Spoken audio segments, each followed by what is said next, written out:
네, 지금부터 2020 오픈 데이터 포럼 8월 열린 세미나 시작하도록 하겠습니다. 안녕하세요. 저는 오늘 열린 세미나 사회를 맡은 오픈 데이터 포럼 간사 박지환이라고 합니다. 저희가 온라인으로 유튜브 생중계로 찾아뵌 지가 벌써 한 세네 달 된 것 같은데요.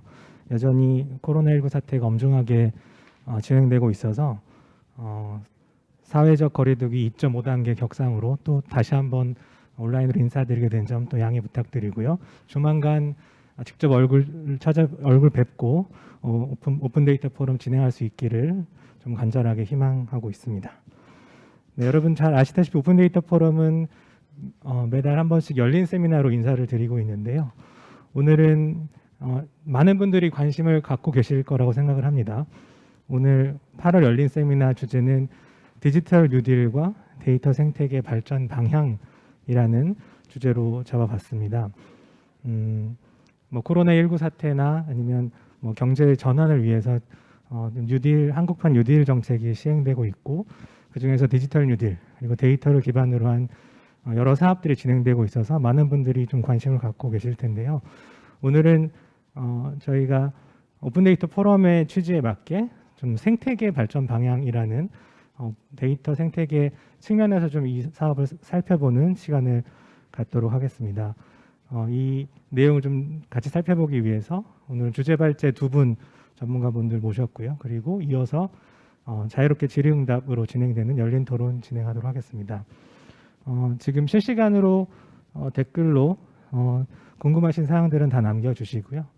확인되는 대로 오늘 발제자나 토론자분께 질문을 드리고 답변을 청해 듣도록 하겠습니다. 자, 그러면 본격적으로 오늘 행사 시작해 보도록 하겠습니다. 오늘은 주제 발제 두 분을 발제자를 모셨는데요. 첫 번째 발제에 앞서서 저희 오늘 발제 자료는 오픈 데이터 포럼 홈페이지에 행사 후기 탭이 있는데요. 8월 열린 세미나 란으로 가셔서 첨부 파일로 확인 가능하십니다. 그럼 본격적으로 행사를 진행해 보도록 하겠습니다. 첫 번째 발제를 해주실 분은 사단법인 코드 오원석 이사님입니다. 제목은 디지털 뉴딜과 데이터 생태계 발전 방향에 대해서 오원석 이사님께서 준비하신 발제를 청해 듣도록 하겠습니다. 네, 그러면 오원석 이사님 발제 부탁드리도록 하겠습니다. 네, 안녕하세요. 저는 오원석입니다. 이렇게 시작하면 되는 거겠죠? 네, 디지털 뉴딜 한 2개월 정도 이렇게 문재인 대통령님께서 말씀하신 지 된 것 같은데, 제가 사실 이렇게 어떻게 정말 잘할 수 있을까? 생태계 이런 것까지는 뒤에서 좀 제 의견을 말씀드리는 거는 있지만, 사실 많은 분들께서 디지털 뉴딜이라고 하는 그 핵심을 어떻게 파악하고 계실까, 저도 논쟁을 해본 적도 있고, 그래서 그 부분을 조금 더 집중적으로 얘기를 해볼까 합니다. 사실 오늘 얘기는 지극히 개인적인 이해와 의견이고요. 제가 정부의 입장을 대변할 수도 없고 대변하는 것도 물론 아닙니다. 그리고 저는 사실 정부의 입장을 잘 모릅니다. 왜냐하면 저한테 말씀을 해주신 적도 있지만 이렇게 제가 허락해 준 것도 아니고 저는 잘 모릅니다. 그저 제가 이해했던 것들, 그리고 그 발표 자료나 관련된 자료들을 보고 이해한 것을 좀 얘기를 해보려고 합니다. 제가 디지털 뉴딜을 봤을 때 가장 먼저 생각난 거는 긴급재난지원금이었습니다. 긴급재난지원금이 여러분들도 모두 아시겠지만 모두에게 지급이 되었었고요. 각 지자체는 약간 다르긴 했었죠. 그런데 사실 저는 그때쯤에 그런 생각을 좀 했었습니다. 왜 더 어려운 사람에게 더 많이 지급하지 않을까? 분명히 더 많이 어려운 사람들이 있고 더 많이 필요한 사람들이 있을 텐데 왜 그렇게 하지 않았을까? 라고 하는 저의 의문점을 가장 잘 쉽게 설명해 준 이미지가 이거였습니다. 물론 중앙정부의 긴급재난지원금에 대한 이미지는 아니고 서울시에서 만든 이미지인데 민생이고 경제고 응급상황이고 숨통부터 틔워야 하고 라는 이 이미지를 보면서 제가 어느 정도 이해를 했던 것 같습니다. 지난 7월 14일 문재인 대통령님께서 한국판 뉴딜 청사진을 공개를 하셨고요. 새로운 100년 말씀을 하셨습니다. 그리고 디지털 뉴딜, 그린 뉴딜, 그리고 고용사회 안전망 확대 등에 대해서도 말씀을 하셨습니다. 한국판 뉴딜이 저는 고민을 해봤고 저 나름대로는 저도 대한민국의 국민 중에 한 명이니까 무엇을 해결해야 했을까라고 저 나름대로도 좀 생각을 해봤습니다. 그리고 무엇이 가장 급했을까를 생각을 해보게 되었지요. 저도 여러분들도 그랬을 거라고 생각을 합니다. 물론 그런 와중에 굉장히 바쁘고 힘들게 사시는 분들도 있을 거고 무언가 이건 아닌데 라고 생각하시는 분들도 분명히 있었을 거라고 생각을 합니다. 한국판 뉴딜이라고 하는 그 정부 정책에 대해서는 보시는 이미지처럼 160페이지에 달하는데 아주 자세하게 나와 있습니다. 제가 거기에서도 약간 좀 뽑아서 이런 것들을 갖고 왔는데요. 사실 우리 경제는 이 자료를 보면서 제가 느낀 게 있습니다. 궁서체더라고요. 우리 경제는 아무튼 패러다임 전환, 그리고 극심한 경기 침체, 그리고 구조적 대전환에 직면해 있습니다. 그래서 그리고 나서 그러면 이런 것들을 어떻게 해결을 해야 되나 라고 하는 시작점으로 한국판 뉴딜, 디지털 뉴딜이 시작된 걸로 저는 이해를 하고 있고요. 크게 보면 한국판 뉴딜은 디지털 뉴딜, 그린 뉴딜 크게 두 가지로 구성이 돼 있는 것으로 저는 해석을 했습니다. 그리고 오늘 좀 말씀드리려고 하는 디지털 뉴딜 쪽이 있습니다. 크게 보면 여러분들도 관심 있으실 것 같은데 DNA 생태계, 교육 인프라, 비대면, SOC 이런 것들이 좀 있습니다. 제가 물 한 잔만 마실게요. 그래서 한국판 뉴딜은 실제로는 현재가 2020년이고요. 2025년까지 중장기 계획으로 이렇게 진행이 됩니다. 20년도 대전환 착수기 현재 올해고요. 그리고 21년, 22년 디딤돌 마련기, 그리고 23년에서부터 25년까지 대전환 착근기인가요? 예, 이렇게 있습니다. 그리고 실제로 디지털 뉴딜 쪽은 총 사업비 58조 2억 원, 그러니까 2025년까지고요.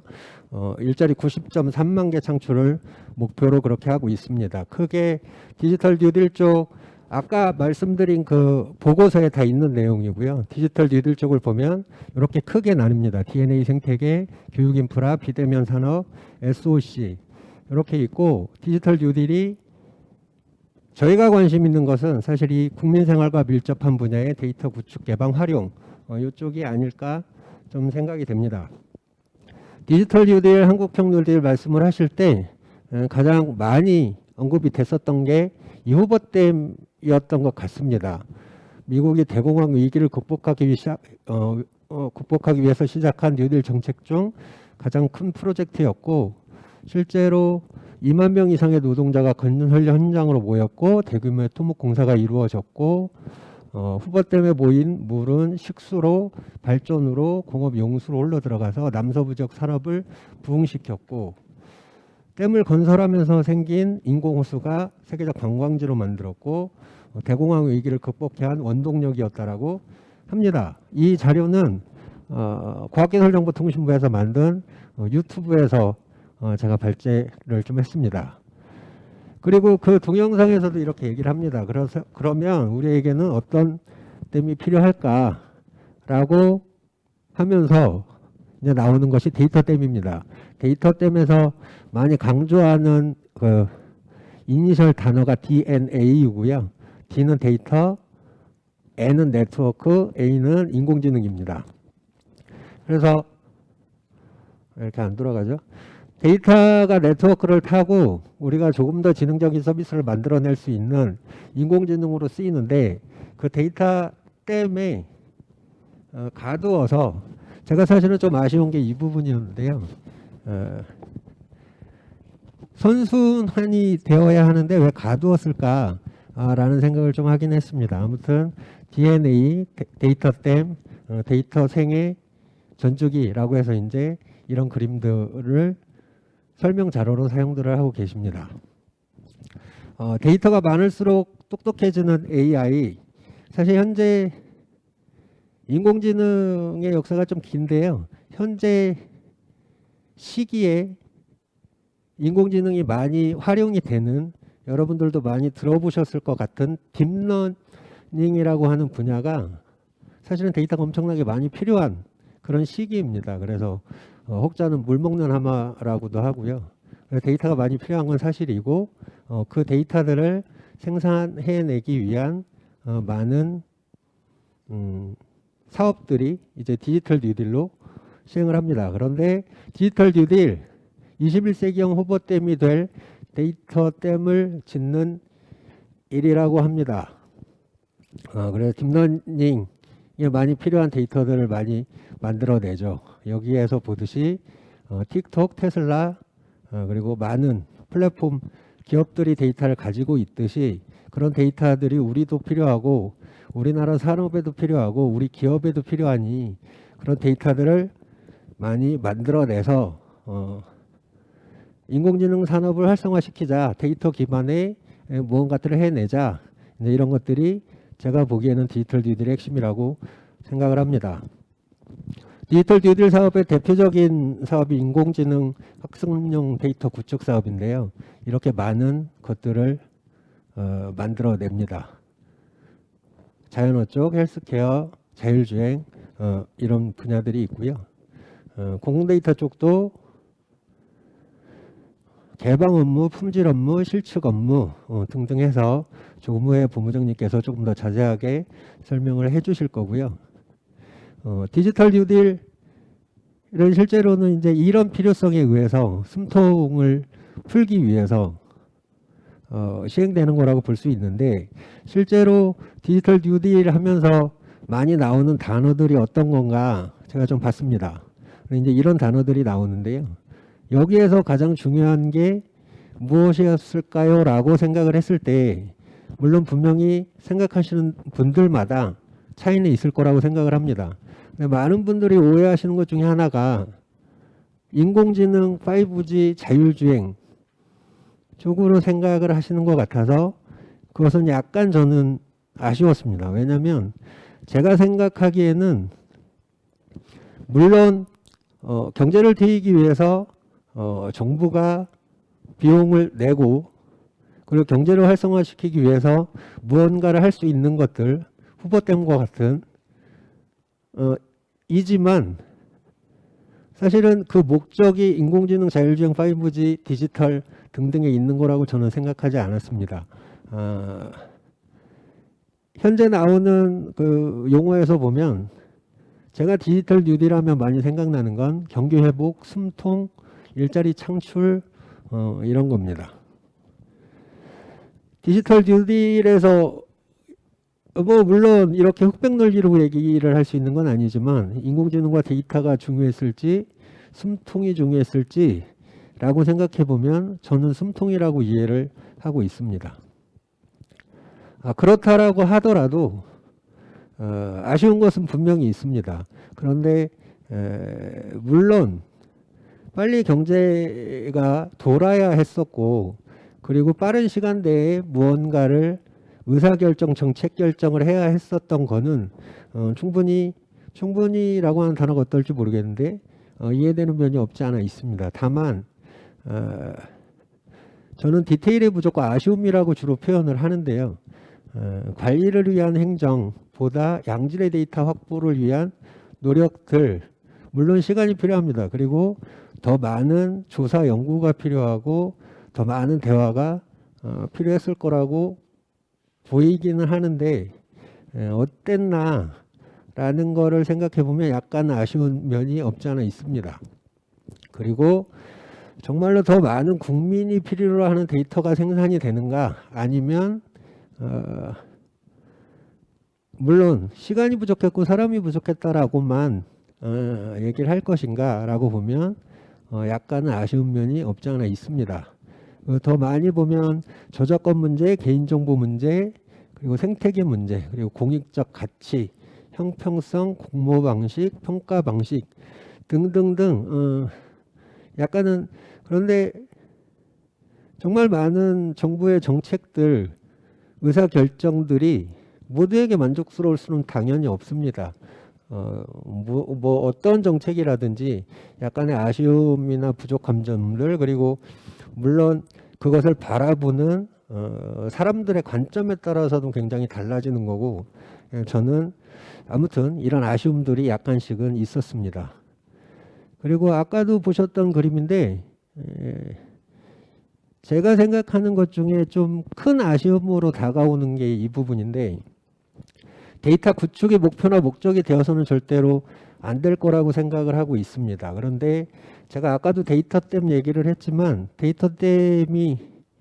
데이터가 어떻게 선순환되는 생태계를 그려줄 수 있는 그 도구로서 본다면, 사실은 댐은 무언가를 가둬놓은 것을 흘려보내면 없어지잖아요.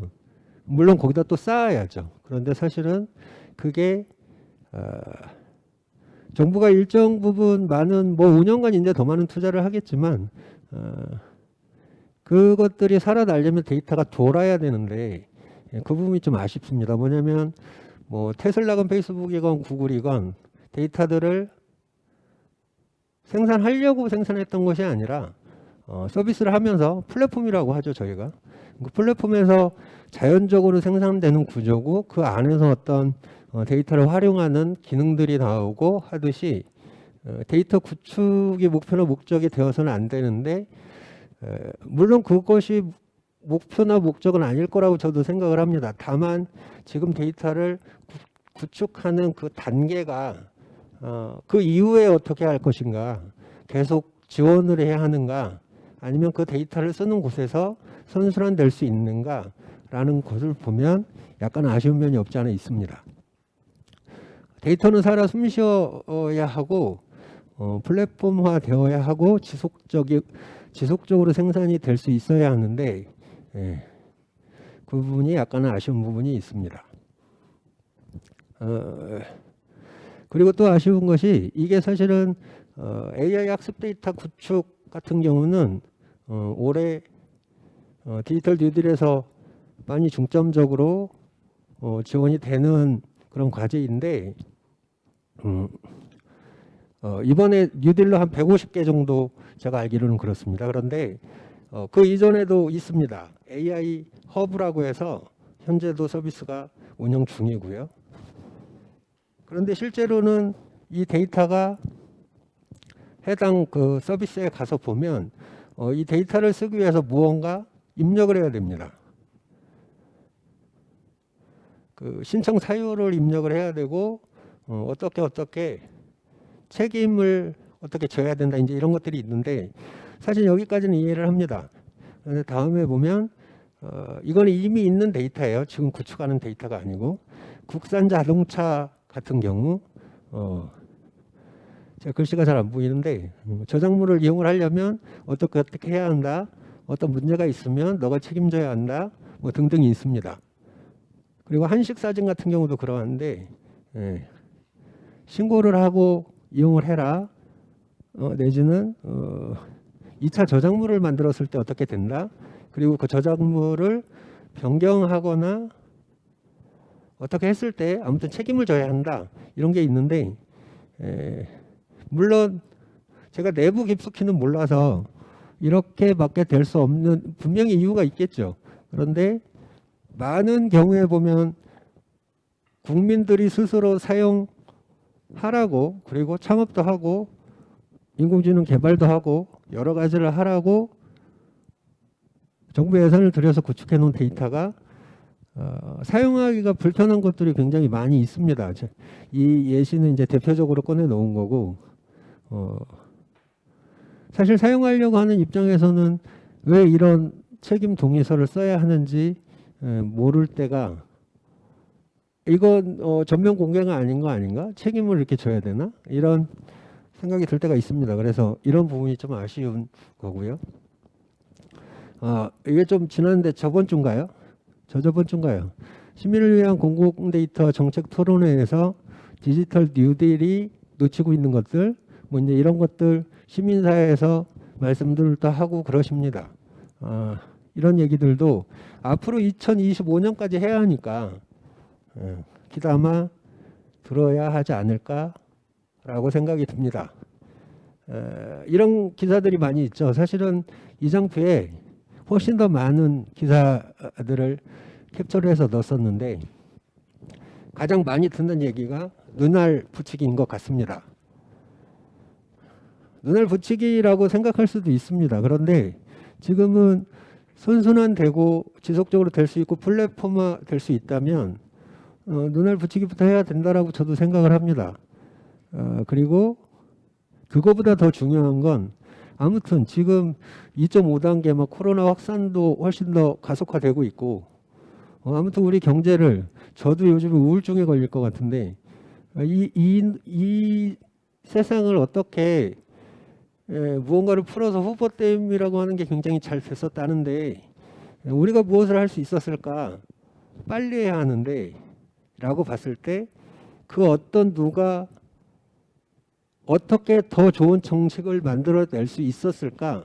물론 저도 더 많이 있겠지만 지면상 시간상 그 정도만 말씀드렸지만 디테일이 부족할 수는 있습니다. 그리고 아쉬운 점들이 분명히 있겠지요. 그런데 누가 무엇을 어떻게 더 잘할 수 있었을까? 빨리 했어야 했으니까 라고 생각을 해보면 저는 응원을 해드리고 싶고 분명히 데이터는 기회이고 뉴딜 디지털 뉴딜의 성공을 진심으로 기원을 하고 이미 시작을 했으니 성공적이라기보다는 이미 시작을 했습니다. 사업자들도 거의 선정이 됐고요. 좋은 결실이 있고 그리고 조금 더 그 안에 고민을 해볼 수 있다면 그리고 향후에 내년에라도 더 고민을 해볼 수 있다면 데이터는 물론 저도 데이터를 하는 사람이기 때문에 관심이 많은 사람이기 때문에 중요한 걸 압니다. 그런데 그게 단발성으로 끝나지 않고 눈알 붙이기 성격이라고 하더라도 선순환될 수 있는 구조, 계속해서 생산될 수 있는 구조에 대한 고민이 조금 더 많이 있었으면 좋겠다는 생각을 합니다. 마지막으로 분명히 데이터는 기회이고 한국판 뉴딜, 디지털 뉴딜의 성공을 진심으로 기원하면서 이만 마치도록 하겠습니다. 네, 오원석 이사님 발제 잘 청해 들었습니다. 좀 인상적인 부분 몇 가지 말씀드리고 다음 발제로 넘어갈 텐데요. 데이터에 관해서 가두는 게 아니라 공유되고 선순환돼야 된다라는 취지에서 데이터 디지털 뉴딜 사업을 좀 바라봐 주셨고요. 그리고 공서체, 네, 그 공서체 부분을 좀 날카롭게 지적을 해주셨습니다. 네, 공서체는 보통 굉장히 중요한 것을 지금 굉장히 진지하다라는 것을 이제 의미하는데 정부가 공서체로 발표한 거는 굉장히 디지털 뉴딜을 엄중하게 받아들이고 진지하게 생각하고 있다라는 거 맞나요? 네. 그런 지적을 해주셨고 여러 이제 이해하기 쉽게 많은 비유를 들어주셔서 조금 자세한 내용은 이후 토론 시간 때 다시 좀 청해 듣도록 하겠습니다. 네, 그러면 바로 이어서 두 번째 발제로 넘어가겠습니다. 다음으로는 공공데이터 디지털 뉴딜이라는 제목으로 발제해 주실 텐데요. 한국정보화진흥원 이현중 본부장님께서 발제를 해주시겠습니다. 본부장님 부탁드리겠습니다. 예, 여러분 안녕하십니까. 방금 소개받은 한국정보화진흥원 공공데이터 본부장 이현중입니다. 반갑습니다. 올해는 이렇게 온라인상으로 여러분을 자주 뵙게 되는 것 같습니다. 여러 가지 어려운 시기지만 건강하게 모두들 이 시기가 빨리 지나갔으면 하는 바람입니다. 앞서 그 오원석 대표님께서 한국판 뉴딜과 디지털 뉴딜에 대해서 전체적으로 자세히 설명을 해주셨기 때문에 저는 디지털 뉴딜 가운데 공공데이터에 해당하는 부분에 대해서 좀 상세히 설명을 드리고자 합니다.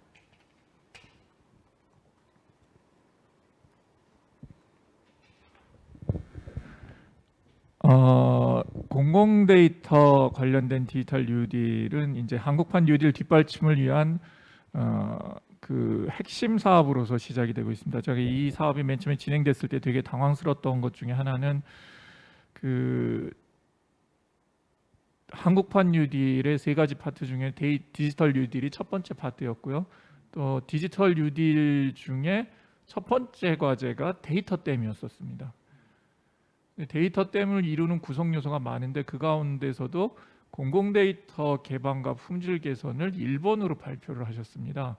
그래서 저희는 이제 사업을 진행하면서 왜 흔히들 속된 얘기를 하는데 1-1-1 과제라고 얘기하면서 엄청나게 부담을 느끼고 있는 이러한 상황이고, 8월 20일 날 기재부에서 한국판 뉴딜 뒷받침을 위한 공공기관이 추진하는 핵심 과제 40개를 선정을 했는데 그 중에서도 첫 번째로 언급이 돼가지고 이 과제 추진에 대해서 제가 느끼는 부담도 부담이지만 정부에서도 상당히 무게감과 필요성을 느끼고 있는 이러한 부분이라고 생각을 합니다. 앞서도 얘기했지만 데이터 댐 얘기했을 때 이게 물을 가둔다는 의미가 있을 줄은 저는 잘 생각을 못했는데, 데이터 하시는 분들이 많이 들어보셨겠지만 데이터와 관련된 용어들이 되게 많지 않습니까? 데이터 마트도 있고 데이터 레이크도 있고, 그렇게 하다가 지금의 그 어려운 경제 상황과 더불어서 아까 얘기해 주신 그 뉴딜이라는 컨셉과 맞춰지면서 후보댐의 이미지가 생각나는 그러한 용어가 선택된 것이 아닌가, 그렇게 생각이 되고 있습니다. 이 공공 데이터는 어떻게 보면은 그러한 댐에 저장되는 가장 기본적인 원료라고 할까요? 그 데이터 경제의 마중물로서 역할을 하게 되기 때문에 이것의 좋은 품질의 공공 데이터를 개방하는 데 있어서 상당히 큰 부담도 느끼고 있는 상황입니다.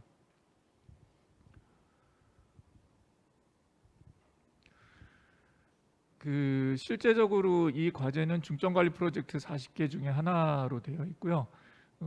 세부적인 추진명은 공공데이터 개방 및 품질 개선 가속화로 되어 있어서 정부 공공기관이 가지고 있는 데이터들을 개방하고 또 구축 가공에 필요한 전문 기술을 지원하는 이러한 일들을 하게 되는 사업입니다. 이 사업은 갑자기 뉴딜 때문에 생긴 사업은 아니고요. 그 아까 가속화란 표현처럼 기존에 추진하던 업무들을 정부가 뉴딜 사업과 맞춰서 전격적으로 확대 추진하는 이러한 사업입니다.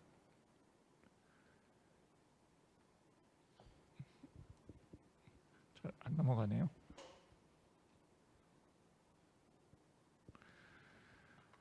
이 사업은 크게 세 가지 사업으로서 구성되어 있습니다. 공공데이터 개방 및 품질 개선 가속화 쪽에는 가속화를 위한 인턴십 사업이 가장 큰 규모로 있고요. 그리고 구축 가공 및 데이터 기업을 매칭하는 바우처 성격의 사업이 하나 있습니다. 그리고 기존에 하던 사업과 마찬가지로 추진해서 그 빅데이터와 관련된 전문적인 교육을 받고 청년 인턴들이 공공 부분에서 경험을 갖게 하는 청년 인턴십 사업의 확대 운영이 있습니다. 3개 사업에 대해서 총 예산이 1,160억 정도 이렇게 투자가 되고 있습니다. 넘겨줘야 될 것 같은데, 그렇게 해주시죠. 첫 번째 사업에 대해서 설명드리겠습니다. 공공데이터 개방 및 품질 개선 가속화 사업은 그 중앙부처 지자체 공공기관에 청년 인턴을 배치해서 실제로 공공데이터 개방이나 품질 개선 사업을 지원해서 그 일자리도 제공을 하고 취업 연계도 추진하는 이런 부수적 효과를 누리고자 하는 사업입니다. 규모가 가장 큰 사업이고요. 거의 885억이니까 900억에 가까운 돈으로서 내년도 1월까지 추진이 되게 됩니다. 그 인턴 여러분들이 저번 주에 그 일주일 동안 7일이 넘는 온라인 교육을 하루 종일 8시간씩 받으시고 그 다음에 시험을 통해 가지고 선발이 되셨고요. 아마 9월 7일서부터 지금 코로나 때문에 조금 늦어지고 있는데 각 기관에 배치되실 겁니다. 각 기관에 배치되셔서 공공데이터 개방과 관련된 또는 품질 개선과 관련된 실습과 관련된 업무들을 수행을 하십니다. 선발 과정은 앞서서 말씀드린 바와 같고요. 그리고 이 분들의 희망 배치를 통해 가지고 인턴 분들이 계신 지역에 가까운 지역으로 최대한 배치를 하려고 이렇게 노력을 하고 있습니다. 일정상으로 봐서 선발과 교육 단계가 끝났고요. 이 과정을 모두 통과하신 분들이 그 9월 7일서부터 단계적으로 배치가 돼서 공공기관에서 공공 데이터를 개방하고 품질 개선을 하는 업무를 실질적으로 지원을 해주시게 됩니다. 그리고 향후 뭐 취업 박람회나 멘토링 등과 연결돼서 이러한 경험을 얻으신 분들이 보다 더 쉽게 취업에 연결될 수 있도록 하는 지원책들도 이루어질 전망입니다. 다음 페이지. 두 번째 사업은 공공데이터 구축 가공 및 데이터 기업 매칭 지원 사업으로요. 요거는 혹시 그 작년도에 데이터산업진흥원에서 했던 데이터 바우처 사업을 알고 계신 분들은 그 모델이라고 생각하시면 될 것 같습니다. 작년도에는 민간 기업들이 필요한 데이터를 정부가 예산을 도와줘서 데이터들을 만드는 작업을 했는데 작년도에도 공공기관이 안 되는 수요가 꽤 많았습니다. 그래서 올해 기관 수요를 통해서 중앙부처 지자체 공공기관을 대상으로 새롭게 만들 공공데이터 수요 조사를 했고요. 사업은 바우처 사업 형식으로 그 공공기관과 그 데이터 구축 기업들을 매칭을 시켜가지고 공모를 통해서 지원 대상을 선정을 했습니다. 그래서 뭐 우선 과제나 시급성이 있거나 파급 효과가 큰 데이터 구축하는 그런 프로젝트들을 지원 대상 사업으로 선정을 했고요. 실제로 하는 일들은 개방에 필요한 데이터의 구축이나 또 분석용 데이터를 만들다거나 표본 DB 또는 오픈 API 등을 구축하는 이러한 것들을 지원하는 사업이 되겠습니다. 이 사업은 이제 어떻게 바우처 사업의 특성상 저희하고 그리고 수요 기관하고 공급 기업의 3자 협약으로 진행이 됩니다. 다음 페이지입니다. 세 번째는 공공 빅데이터 청년 인턴십 확대 운영문입니다. 이 확대라는 말이 들은 게 이 사업은 실제로 작년서부터 진행이 됐습니다. 작년도에 그 데이터를 조금 아는 청년들에게 그 빅데이터 전문직으로 나가기 위한 브릿지의 역할로서 빅데이터 전문 교육을 2달 동안 시키고 한 4개월 정도 공공기관의 체험 경험을 하게끔 한 그러한 사업입니다. 그래서 청년들은 자기가 배운 빅데이터 기술을 실제로 활용해보고 공공의 어떤 데이터와 어떠한 필요성이 있는지 찾아보는 효과가 있었고요. 또 공공기관들은 지금 당장 부족한 데이터 인력을 채용 못하는 부분들을 이러한 청년 인턴들의 기술로서 활용할 수 있었던 이러한 사례들이 있었습니다.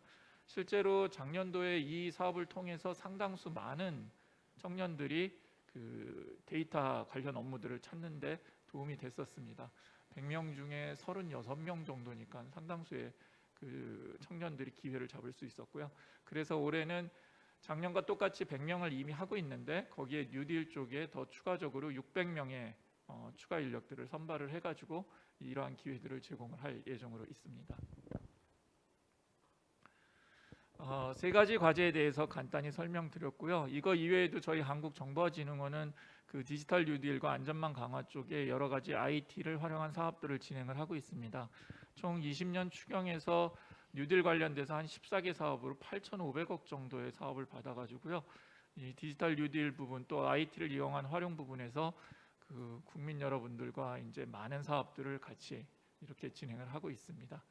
네, 이상 그 공공 데이터와 NIA가 진행하고 있는 그 뉴딜 사업에 대해서 간단히 설명드렸습니다. 감사합니다.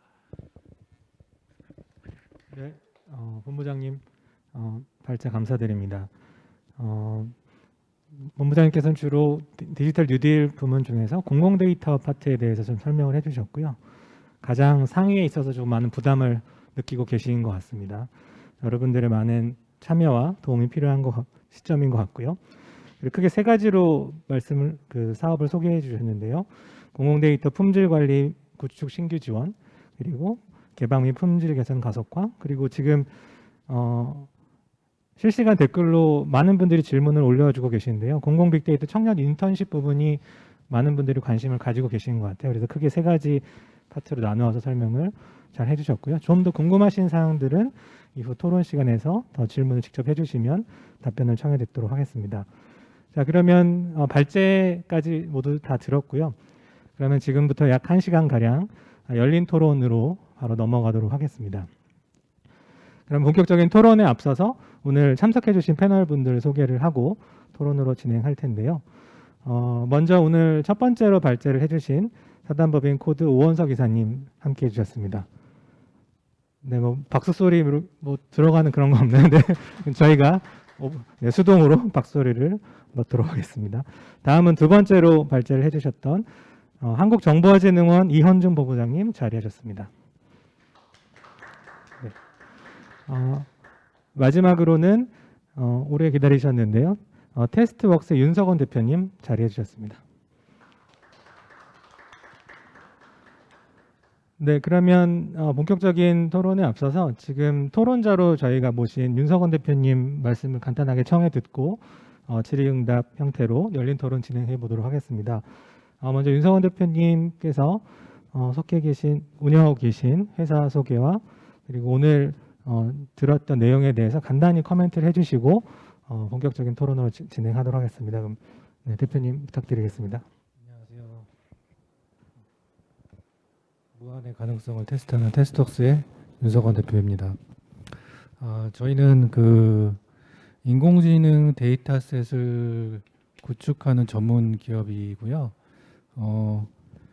그 이번에 이제 디지털 뉴딜 관련해서 그 데이터를 많이 얘기하고 있는데 아마 저희가 그 대표적인 뭐 수혜 기업 중 하나라고 꼽히고 있습니다. 그럼 제가 굉장히 그 기쁘고 좋은 표정으로 막 많이 다녀야 되는데 제가 그 너무 사업적으로만 고민하는 사람은 아니어서 저도 오늘 토론 자리에 그 초대해 주신 게 너무 감사했던 게 저도 계속 이 사업을 계속 해나가야 하는 사람 입장에서 이 데이터 생태계에 대한 고민을 상당히 많이 하고 있습니다. 일단 그 디지털 뉴딜 관련해서 정책을 발표하면서 뭐 전체적인 방향에는 상당히 공감을 했습니다. 그리고 우원석 그 이사님이 발표해 주신 것처럼 저희가 그 코로나 시대에 어떤 뉴딜을 해야 하는 그런 여러 가지 상황이라면 디지털 뉴딜 그리고 그린 뉴딜 하는 것이 가장 적합한 아이템이 아닌가라는 생각을 했고 또 그 바탕에 어떤 국가 안정망 강화라는 거를 넣으셔서 국가가 좀 양극화와 또 이러한 경제 위기 속에서 어느 정도 좀 국민들이 안전하게 생활할 수 있는 그런 기반을 다진다는 차원에서는 전체적인 방향은 굉장히 좋다라고 생각을 했지만 그 디테일 차원에서 너무 급하게 이제 기획이 되고 또 실행을 옮기는 과정에서 정말 제대로 쓸 수 있는 데이터가 만들어지고 또 이 데이터가 선순환돼서 아까 오 대표님 말씀하신 것처럼 많이 이제 생태계가 정말 제대로 조성이 될까라는 그런 걱정과 고민을 많이 하고 있습니다. 그러니까 이러한 그 디지털 뉴딜 사업이 저희 같은 이제 데이터 전문 업체나 인공지능 관련된 업체 또 빅데이터 관련된 업체한테는 굉장히 큰 기회일 수 있지만 동시에 이번 기회에 제대로 된 생태계가 발전하지 않는다면 오히려 그 디지털 뉴딜 이후에 큰 위기가 올 것이다라는 그런 고민을 많이 하면서 또 어떻게 하면 좀 이 데이터 생태계를 제대로 좀 만드는 데 기여하고 올바른 방향으로 끌고 갈 수 있을까라는 그런 고민을 많이 하고 있는 상황입니다. 그 제 발표는 이 정도 마치고요. 그 나머지 궁금하신 부분이나 토론해야 될 의제들은 또 말씀해 주시면 답변을 또 하도록 하겠습니다. 네, 전체적인 인상을 말씀을 해주셨고요. 마찬가지로 총론에는 동의를 격하게 해주시는데 강론이 조금 아쉽다, 디테일은 아쉽다라는 취지로 말씀해 주셨고 역시 저희 오늘 주제 데이터 생태계가 활성화되는 데이터 생태계가 활성화로 이어지는 디지털 뉴딜 정책이면 좋겠다라는 취지로 말씀해 주셨습니다. 그러면 지금 많은 분들이 또 실시간 댓글로 질문 올려주고 계신데요. 본격적인 Q&A로 넘어가기 전에 제가 사회자로서 궁금한 점 한 두세 가지 정도 패널분과 발제자분께 여쭙고 바로 Q&A로 넘어가도록 하겠습니다. 먼저 이거는 제가 개인적으로 좀 궁금한데요. 아까 이현준 본부장님께서 간단히 설명을 해주셨는데 이게 디지털 뉴딜이라는 지금 실제로 수행하려고 하는 정책과 그게 이제 데이터 댐이라는 이름으로 명명이 돼서 진행이 되고 있는데 이 댐이라는 비유가 과연 적당한지 실제로 수행하려고 하는 것을 간명하게 보여준다는 의미는 있지만 실제로 강론에 있어서는 조금 그 생태계를 확장한다거나 공유나 선순환된다는 것과는 조금 비유가 개인적으로 맞지 않는다고 생각을 하거든요. 그러니까 쉽게 이해하려고 하는 부분은 뭐 충분히 공감하지만 과연 적절한 비유였는지 거기에 대해서 각자 의견이 있으시면 그러니까 본인이 생각하시는 디지털 뉴딜 방향과 데이터 댐이라는 것의 어떤 그 비유가 적절한지 저는 개인적으로 댐은 뭐 홍수와 가뭄 두 가지를 다 방지하는 건데 이게 홍수를 막는 건지 가뭄을 막는 건지 어떤 댐이라고 하면 물론 댐에 많은 뭐그 일자리가 생기는 것 댐을 만들면서 그런 것들은 비유로서 적절하지만 전반적으로 어떻게 생각하시는지 지금 이해하시는 부분에서 간단히 의견 여쭙고 싶습니다. 뭐 그냥 편안하게 말씀을 해주시면 좋겠습니다. 예, 뭐 순서대로 진행을 해볼까요? 네. 다 편안하게. 네. 예, 저 아까 그 데이터는 순환이 되어야 하는데 사실 순환이 되어야 하죠. 그리고 세계적으로도 데이터 인공지능 그리고 데이터를 많이 보유하고 있는 그런 곳들은 대부분은 다 플랫폼 기업 물론 영국이나 미국이나 많은 곳에서 국가 단위로도 시행을 하긴 합니다. 다만 이게 이제 어떤 데이터를 생산하는 것이 목적이 아닌 어떤 이 경제 활동, 서비스 활동들을 하면서 우리가 왜 아까 제 발표 자료에도 있었는데 유동인구나 금융정보나 이런 것들이 그거 하려고 만든 데이터들이 아니잖아요. 다른 거를 하려고 다른 경제 활동을 다른 서비스 활동을 하다가 만들어진 데이터인데 그렇게 데이터가 만들어지는 구조가 일단 올바른 거라고 보이고요. 사실 저는 데이터댐은 제가 디테일의 아쉬움이나 이런 걸 말씀드리긴 했지만 절반의 성공을 했다고 생각합니다. 왜냐하면 디지털 뉴딜에 대해서 어느 정도 후보댐의 역할도 있지만 디지털 뉴딜이 가고자 하는 방향에 대해서 설명이 된 것 같기는 해요.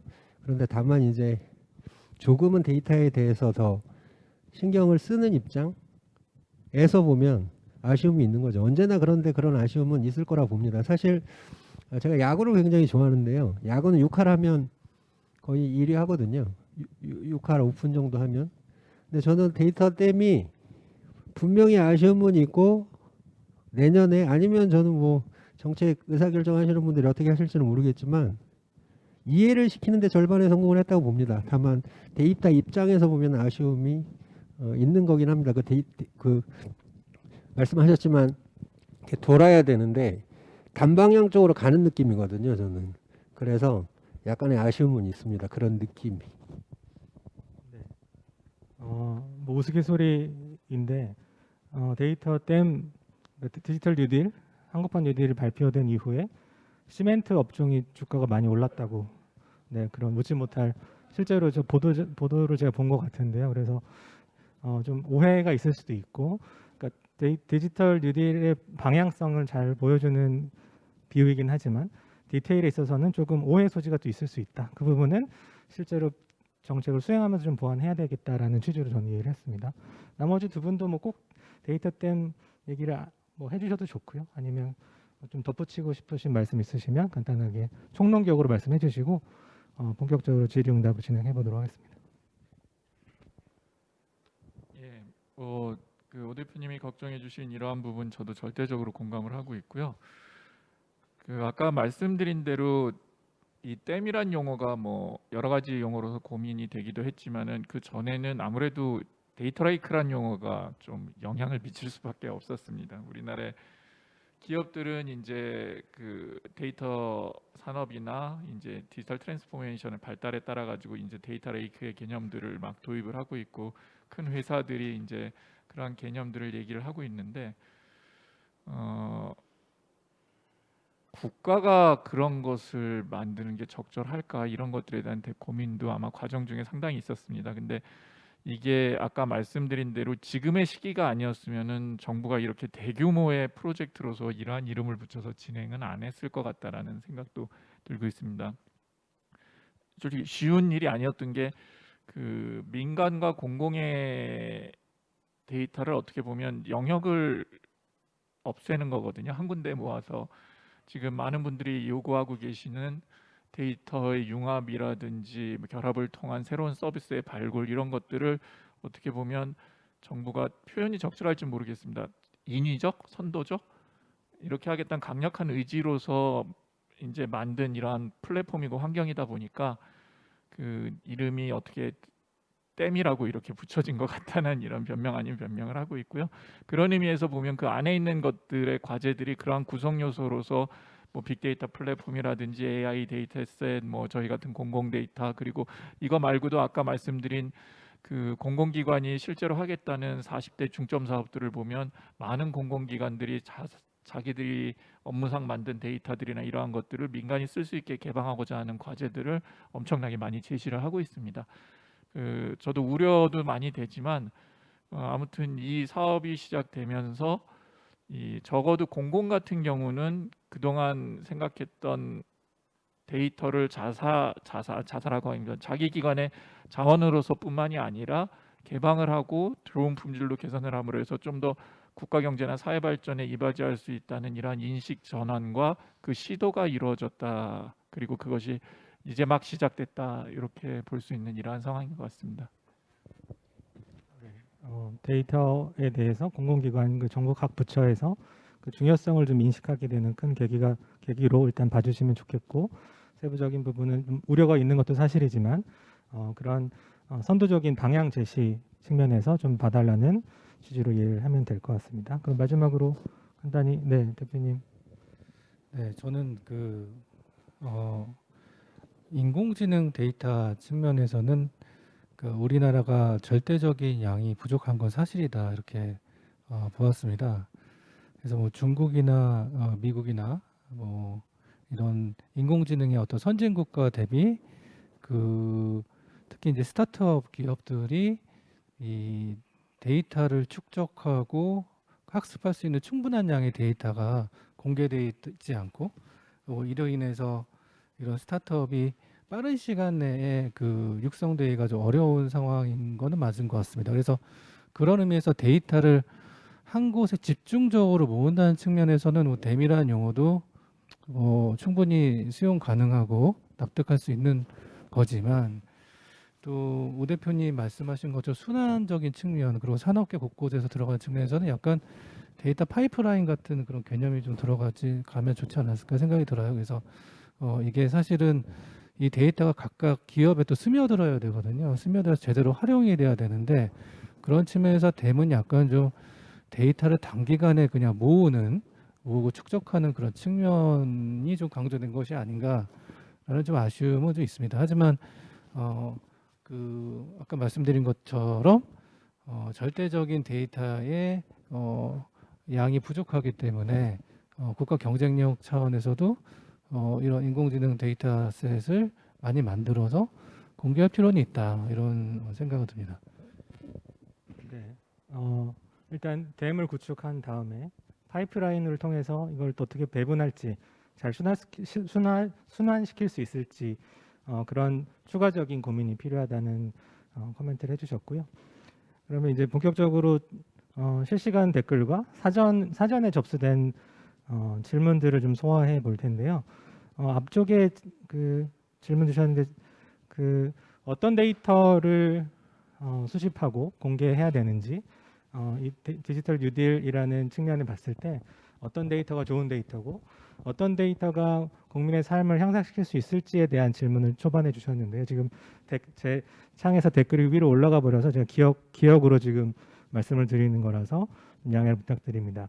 아까 오원석 이사님께서 언급을 해주셨던 시민사회에서 원하는 디지털 뉴딜 데이터가 무엇인지 하는 토론회가 한 일주일 전쯤에 있었는데요. 제가 마침 그때도 사회자로 참석을 해서 그 내용의 일부를 소개시켜 드릴 수도 있을 것 같은데, 거기서 나왔던 핵심은 시민들이 원하는, 국민들이 원하는 데이터를 조금 잘 발굴을 해서 공개를 하는 게 필요하다. 예컨대 산업재해 관련된 데이터가 조금 더 구체적으로 제공되면 좋겠다. 그러니까 산업재해를 다루는 시민단체에서 말씀해 주셨고요. 그리고 부동산 쪽을 다루는 시민단체에서는 조금 더 쓰기 쉬운 부동산, 그러니까 지금 API로만 보통 제공되고 있는데 조금 활용이 더 쉬운 형태로 데이터셋이 좀 더 광범하게 잘 정제돼서 공개되면 좋겠다라는 그런 제안도 주셨습니다. 제가 말씀드리는 이유는 시민사회 혹은 일반 시민들, 국민의 삶의 질을 향상시킬 수 있는 그런 데이터가 많이 생산되고 공개되어야 이 디지털 뉴딜 정책을 통해서 그 목적을 이룰 수 있다고 생각이 되는데, 그런 질문에 대해서 지금 저희가 마침 시민사회 그리고 공공기관 그리고 민간 기업 이렇게 고루 각 영역에 이제 패널 분들을 모셨는데 그런 시민 삶을 바로 향상시킬 수 있는, 그리고 조금 더 체감할 수 있는 데이터를 공공 데이터 측면도 좋고요, 민간 데이터 측면에서도 어떻게 발굴하고 그 수요들을 어떻게 수렴할 수 있을지, 그런 각 분야별 역할이 분명히 있을 텐데 지금 편안하게 의견을 좀 주시면 좋겠습니다. 그래서 시민사회 의견을 수렴해서 전달하는 토론회는 얼마 전에 있었고요. 그래서 각 분야별로 이 좀 방안에 대해서 좀 간단히 한마디씩 코멘트를 부탁드리겠습니다. 순서대로 가면 되는. 예, 일단 저는 시민사회라고 설명을 해주셨는데 회사도 하거든요. 그래서 시민사회의 대표로서만은 또 좀 아닌 것 같고, 사실은 크라우드웍스 대표님처럼 데이터 관련된 회사 사람이 뇌가 하나이기 때문에 이 생각도 하고 그렇게 되더라고요. 그런데 제가 바라볼 때는 사실 필요한 데이터들이고 공익적 가치고 국민의 삶의 질 향상으로 필요한 그런 데이터들 물론 필요한데, 디지털 뉴딜하고는 약간은 결이 조금은 다르지 않을까라는 생각을 해봤습니다. 그런데 결이 다르다라고 하는 게 제가 이렇게 공격받으려고 그러는 것이 아니고, 지금은 어쩌면 지금 디지털 뉴딜로 하려고 하는 많은 경우의 데이터들은 굉장히 반복적이고 단순한 것들이, 아까 눈알 붙이기 이런 얘기들도 나왔지만 물론 그렇지 않은 것들이 많이 있습니다. 헬스케어 쪽도 그렇고 저쪽 자율주행 자동차 쪽도 그렇고 그렇지 않은 것들도 꽤 많이 있지만, 어느 정도는 이 일자리 창출이나 경제가 돌아야 한다라고 하는 건 그쪽에 전문가가 아니어도, 물론 전문가 양성 이런 얘기들도 나오죠. 그런데 전문가가 아니어도 어느 정도 배워서 빨리 무언가를 구축할 수 있는 사람들이 필요한 데이터들이 엄청나게 많이 있습니다. 그런데 사실 국민의 질, 국민의 삶의 질, 그리고 시민들이 원하는 데이터, 부동산 데이터 이런 것들은 제가 느끼기에는 어느 정도는 그쪽을 좀 바라봐야 되는 성격들이 있었던 것 같고요. 제가 보기에는 조금 시간이 걸리더라도, 아까 디테일의 부족에서도 이런 얘기는 좀 했었는데, 그거는 디지털 뉴딜에 내년에라도 태워서 제가 보기에는 이 시민사회가 원하는 데이터들은 제도적 장치가 더 먼저 필요한 것 같습니다. 그러니까 제도적 장치라고 제가 말씀드리는 거는, 이런 데이터들에 대해서 사실은 시민들끼리도 토론을 하지만 많은 경우에는 이것들을 담당하는 이 데이터들을 담당하는, 그리고 이게 가능성이 있는지 그런 것들을 같이 얘기해보고 같이 풀어나가려고 노력하는 그런 장치들이 정부 쪽에 있어야 하는 것 같고, 그런 제도적 장치를 통해서 그걸 풀어나가는, 예를 들면 좀 요원한 얘기일 수도 있지만 항상 바라는 얘기지만, 시민들이 얘기하는 것들을 들어주고 수렴하고 그 데이터를 발굴하고 하는 전담 팀이 있었으면 좋겠어요. 저는 그러면 그런 팀들하고 각 부처의, 예를 들어서 아까 부동산 아니면 그린에 관련된 환경 이런 것들을 사실 행정을 하시는 분들 아니면 이 제도적 장치를 담당하는 실무자들도 또한 그 도메인의 전문적인 데이터들은 모르거든요. 그런데 그쪽 도메인에 가서 그분들과, 그러니까 예를 들면 국토부, 환경부와 이 협의를 할 수 있고 진행을 할 수 있느냐, 그리고 그런 것들을 지원을 해줄 수 있느냐, 이런 팀들이 제도적으로 좀 있어야 하지 않을까라는 라는 생각은 좀 아주 오래전부터 했었던 것 같아요. 그런데 그런 것들이 잘 안 되더라고요. 그런데 사실 그게 그런 팀을 운영을 하고 그런 데이터들을 발굴한다는 게 제가 아까 결이 좀 다르다라고 한 건 지금은 이 디지털 듀딜은 제가 생각하는 바로 결은 많은 시민들이 많은 데이터들을 구축하게 만들어내야 하는 거라서 이것은 조금 시간이 걸리고 중장기적으로 좀 봐야 하고 그렇지 않나라고 저는 개인적으로는 좀 생각을 했었습니다. 네. 중장기적으로 풀어야 될 게 있고 제도적으로 시민사회나 일반 시민분들이 필요한 데이터를 뭔가 정보와 소통해서 공공 데이터로 개방하도록 하는 그런 소통의 창 혹은 뭐 공론장이라고 표현할 수도 있겠네요. 그런 것들이 좀 필요하다는 말씀을 해주셨고요. 관련해서 본부장님이나 대표님, 네, 그 우원석 이사님이 얘기를 해주시면서 약간 데이터 가버넌스의 또 필요성에 대한 또 주장을 좀 하고 싶은데 이게 이제 여기서 그 박 변호사님이 말씀하신 그 시민을 위한 공공 데이터 정책 토론회 같은 경우는 아마 이 공공 데이터의 주관인 행안부에 있다고 보여지고 아까 이제 오 이사님이 이렇게 보여주신 인공지능 공개 데이터셋의 주관 부처는 또 과기정통부입니다. 그래서 그 약간 이제 그 주관 부처가 주무 부처가 다루는 정책적 방향의 색깔이 조금씩 다르죠. 그래서 아무래도 이제 과기정통부는 조금 더 기술적인 부분에 초점을 좀 맞춰져 있고 또 그 데이터를 적극적으로 산업적으로 활용하는 부분은 또 산업자원부에서 또 아마 주관을 하시는 걸로 보여지는데 그래서 저희가 실질적으로 이제 이 데이터들이 이제 공공 데이터 또 이제 일종의 데이터라고 보면 이 데이터가 실제로 어떻게 제대로 이제 활용이 되고 또 이게 기술적으로도 어떤 그 데이터를 기반해서 다양한 기술들이 탄생하고 그 기반으로 산업적으로도 어떻게 확장시켜 나갈 것인가 이런 걸 얘기할 때 부처별로 다 다른 부처들과 얘기를 해야 되는 좀 어려움들이 있는 것 같아요. 저는 이제 기업을 하는 사람 입장에서 사실 저희 회사 또 사회적 기업이기도 해서 이런 그 공공 데이터 그리고 공익적 성격의 데이터를 어떻게 하면 기업적인 방식으로 이 기술을 활용해서 사회적 문제를 해결할 것인가에 굉장히 관심이 많습니다. 근데 이제 이런 거를 얘기할 때 약간 주관 부서별로 성격이 다르니까 혹시 벽에 부딪히는 경우가 좀 있어요. 그래서 조금 그 데이터 가버넌스에 대해서 저희가 좀 본격적으로 좀 논의할 때가 되지 않나라는 생각을 좀 해보고요. 또 이제 저도 이제 그 정부 부처에서 이렇게 불러주셔서 자문회의를 다니면 항상 얘기하는 게 시민 참여를 위한 시민 참여 기반의 데이터 구축하고 또 시민을 위한 공공 데이터뿐만 아니라 또 여러 가지 이 사회적 문제를 해결하기 위한 데이터 구축의 필요성에 대해서 얘기를 많이 합니다. 그 예를 들면 이제 올해 이제 저희 테스트웍스가 이제 주관으로 하고 있는 사업 중에 하나가 그 청각 장애인을 위한 수어 영상 데이터셋을 구축하는 건데 이 청각 장애인들이 이렇게 수어를 이렇게 하지 않습니까? 근데 수어를 할 때 이제 비전 기반으로 인공지능이 자동 번역하기 위한 데이터셋을 구축하는 겁니다.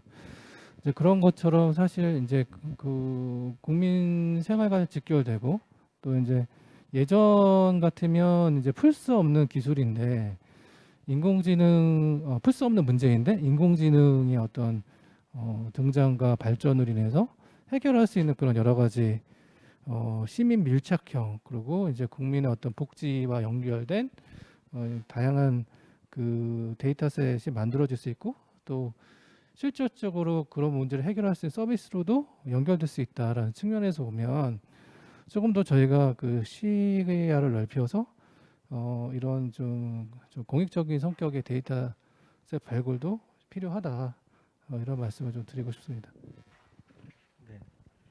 데이터 거버넌스 얘기를 해주셨습니다. 뭐 지금 여러 부처에 나눠져서 데이터 관련 사업들이 진행되는 부분 그리고 시민 참여 혹은 시민이 원하는 데이터를 조금 찾아낼 수 있는 그런 기제에 대해서 그게 중요성 뭐 공익 데이터라고도 표현하기도 하는데요. 네, 그런 말씀을 해주셨고요. 마지막으로 본부장님 뭐 간단 네. 그 두 분 토의해 주신 분들이 저희가 고민해야 되는 것들을 더 구체적으로 얘기해 주셔서 감사합니다. 저는 이제 공공 데이터 업무를 하고 있는데 공공 데이터를 영어로 뭐라고 쓸까 고민하다 보면은 늘상 오픈이라는 개념이 기본적으로 깔려 있어서요. 이제 시민사회 같은 참여와 또 시민들에게 투명하게 정부의 정보, 데이터를 공개한다는 이런 것들은 기본적인 움직임으로 항상 고민을 하고 있습니다. 근데 다만 뭐 이러한 데이터뿐만이 아니라 공공 데이터에 대해서는 늘 저도 이제 3년째 하고 있지만 국민이나 기업이 원하시는 수준보다 품질이나 이런 시기적 문제가 부족한 것들 때문에 이제 늘상 새로운 수요들을 요구하고 계시는데요. 데이터를 요구하시는 분야들은 저희가 매년 거의 조사를 하고 있는데 아주 다양하십니다. 근데 항상 상위 랭킹에 있다 올해 특히 강조하시는 필요하신 데이터가 재난과 관련된 데이터세요. 뭐 마스크도 있었고 막 이러다 보니까 국민생활 안전과 관련된 데이터들을 상당히 요구를 하시고 이러한 것들은 근 몇 년 동안 그 환경과 관련된 뭐 황사라든지 미세먼지 관련된 이런 정보들과 함께 계속 저희 포럼에서도 이슈가 됐었던 이러한 부분입니다. 근데 뭐 문제는 오래되고 있는데 이러한 데이터들을 잘 공개 못하고 있는 이러한 것들이 있어서 상당히 죄송하게 생각을 하고 있고요. 이거 이외에 이제 국민들 관점에서 관심이 많으신 분들은 의료 또 아니면은 또 교육에 대한 관심도 상당히 많으시고요. 기업들 쪽에서 관심이 많으신 것들은 이제 재정이나 세금 정보들, 그다음에 또 문화와 관련된 뭐 지역에 관련된 이러한 정보들 이런 것들을 조사를 하면 늘상 이게 많이 찾으시는 이러한 정보들입니다. 근데 뭐 관련된 정보의 수량이나 종류는 늘었습니다. 몇 년 전보다 확실히 늘었는데 이게 민간이 요구하시는 수준만큼 이렇게 갑자기 모든 데이터들이 좋은 양질로서 개방은 안 되고 있다 보니까 아직 많이 아쉬워하시는 이러한 부분들은 있습니다. 이게 뭐 수집과 공개 얘기만 하다가 아까 거버넌스 얘기도 나오셨는데 저는 이걸 약간 다른 관점에서 어떻게 부탁드리고 싶은 사항이 뭐냐면 이제 데이터가 개방 못 되는 사유들이 여러 가지가 있는데 가장 큰 게 개인정보와 관련된 거였습니다. 근데 이거는 어떻게 보면 개인정보 3법 제정되고 이제 가이드라인 나오고 뭐하고 어떻게든 개선되는 이런 구체적 움직임이 있고요. 그 다음에 또 국방 안보, 뭐 비밀 보장 뭐 이런 것들은 어차피 개방이 되게 좀 힘든 데이터입니다. 그런 사유로서 개방이 안 되는 게 있고 이거 말고 지금 제가 개인적으로 고민되고 있는 것은 사익 보호에 관련된 사항입니다. 기업이나 개인의 재산상의 이익을 손해할 수 있어서 이제 데이터를 개방을 못하게 되는 이러한 사유들이 있는 게 있는데 아까 부동산 정보를 찾고 싶다고 얘기를 하셨는데 저런 거죠. 우리 동네가 안전한 동네인지 안 안전한 동네인지 정부는 거기에 참조할 수 있는 데이터를 갖고는 있죠. 근데 개방은 못합니다. 왜냐하면 이제 그냥 뭐 직설적으로 얘기하면 내 집값이 떨어진다 뭐 이런 것들이죠. 그래서 아까 공익 데이터 얘기도 해주셨는데 저는 이제 좀 부탁드리거나 저희도 한참 고민해봐야 될 거는 이제 사익과 공익의 선에서 어디까지가 국가사회 발전이나 공동체 발전을 위해서 괜찮겠다는 사회적 협의가 이루어질지 이러한 부분들에 대한 고민이 이제 막 시작돼야 되지 않을까. 그러한 문제 때문에 필요하시다고 하는데 개방 안 되는 정보들이 상당수가 이제 있거든요. 그래서 이제 그러한 부분들도 어떻게 보면 시민단체나 이런 쪽에서 좀 고민을 해서 이제 시작을 해야 될 시점이 아닌가 그렇게 생각됩니다. 네, 공론장의 필요성에 대해서 다시 한번 강조를 해주셨고요. 특히 공익과 사익의 좀 조화로운 데이터 공개가 이루어지려면 그런 논의를 본격적으로 시작하는 계기가 필요하다라고 말씀해 주셨는데 저는 오픈 데이터 포럼이 앞으로 계속 그런 역할을 해 나가면 어떨까 싶고 조금 민감한 부분이 될 수 있지만 좀 본격적으로 논의를 할 수 있는 장을 저희가 좀 만들어 보면 좋겠다라는 바람을 더해 봅니다. 그러면 또 온라인으로 주신 의견들, 질문들 바로 계속 이어가 볼 텐데요. 김승면 님께서는 데이터 산업의 핵심은 정보 데이터 개방화가 첩경이다. 공공 데이터 개방화 첩경이라는 의견을 덧붙여 주셨고요. 그리고 아까 말씀드렸듯이 청년 인턴십에 대한 질문이 지금 굉장히 많이 올라오고 있습니다. 아마 본부장님께서 답변을 좀 해주시면 좋을 것 같은데요. 공공데이터 관련 취업 희망자라는 댓글 남겨주신 분도 계시고, 공공데이터 청년 인턴십이 향후에 다시 시행되는 사업인지도 궁금합니다. 그러니까 지금 이미 많은 부분 진행이 됐다고 말씀해 주셨는데 향후에 계획이 어떻게 되는지 궁금하신 분도 있고요. 그리고 용가리님께서는 공공데이터 청년 인턴십이 내년 상반기에도 모집하는지 궁금하고, 네, 비슷한 취지인데요. 이번처럼 8,000명의 규모를 뽑는지 궁금합니다. 네, 그리고 21년 계속 비슷한 질문인데요. 예정 사업이 있으신지, 그리고 인턴 선발 기준은 어떤 것이 있을지 궁금합니다라고 질문 주셨는데요. 전반적인 계획에 대해서 간단히 지금 진행 상황을 조금 더 구체적으로 말씀해 주시면 도움이 될 것 같고, 내년 사업이 어떻게 계획되어 있는지까지 좀 덧붙여 주시면 좋을 것 같습니다. 예, 그 인턴십 사업 현재 진행 상황은 그 공공데이터 개방 및 품질 개선 가속화 관련된 인턴십 사항은 그 배치가 되실 인턴분들의 선발이 끝난 상황입니다. 그러니까 저희가 어떻게 시작을 했냐면, 관심 있는 분들 아시겠지만 공고하고 서류 전형과 인적성 검사로서 1차 테스트를 했고요. 거기에서 나오신 분들에 대해서 전체 모수 인원만큼 교육에 참석을 하셨습니다. 이게 그 어느 분들은 눈알 붙인다고 얘기하셨겠지만, 뭐 변명 아닌 변명을 얘기하면 일주일 동안 정말 힘들게 교육받으셨어요. 그래가지고 마지막에 시험 이제 보셔서 이제 저희가 이제 공공기관에 가셔서 실질적으로 일을 하셔야 되기 때문에 그러한 능력이 없으면 안 돼서 거기에 관련된 기초 교육을 하고, 지금 그 9월 7일서부터 이제 현장 배치되셔서 12월 24일까지 이제 인턴 역할을 하실 그러할 단계입니다. 그리고 내년도는 지금 그 정부 예산에 일단 반영하는 돼 있습니다. 이제 국회 심의에 따라서 이제 내년도 예산이 정해질 텐데, 올해부랑 비슷한 규모, 약간 늘긴 했지만 비슷한 규모로 되어 있고요. 그 예산 규모에 따라서 올해 아마 비슷한 규모로 내년에 사업이 진행될 것 같습니다. 선발 절차는 아직 내년 거는 정해지지 않았는데요. 뭐 다른 건 아니고요. 올해 이제 저희 진행된 선발 절차에서 진행하면서 이제 인턴분들이 불편하셨던 사항이라 좀 애매모호한 것들을 좀 더 정비를 해가지고 내년도에는 이제 좀 진행을 하도록 하겠습니다. 아무래도 내년은 올해보다 급하지는 않을 것 같아서 좀 더 충실히 준비해서 여러분들이 잘 아실 수 있도록 그렇게 하도록 하겠습니다. 예. 네. 뭐 공공 일자리 지금 많은 분들이 관심을 가지고 계시는데요. 뭐 충분히 설명을 해주신 것 같고요.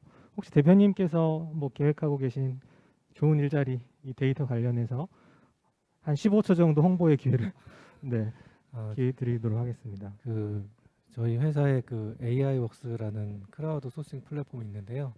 오시면은 다양한 참여 가능한 프로젝트가 있습니다. 그래서 그 인공지능 데이터 라벨링에 관심 있으신 분들은 저희 회사 플랫폼을 찾아주시면 되고요. 기타 이렇게 그 정보화진흥원처럼 대규모로 사람을 뽑는 건 아니지만 저희도 계속 신입사원과 경력사원을 뽑고 있습니다.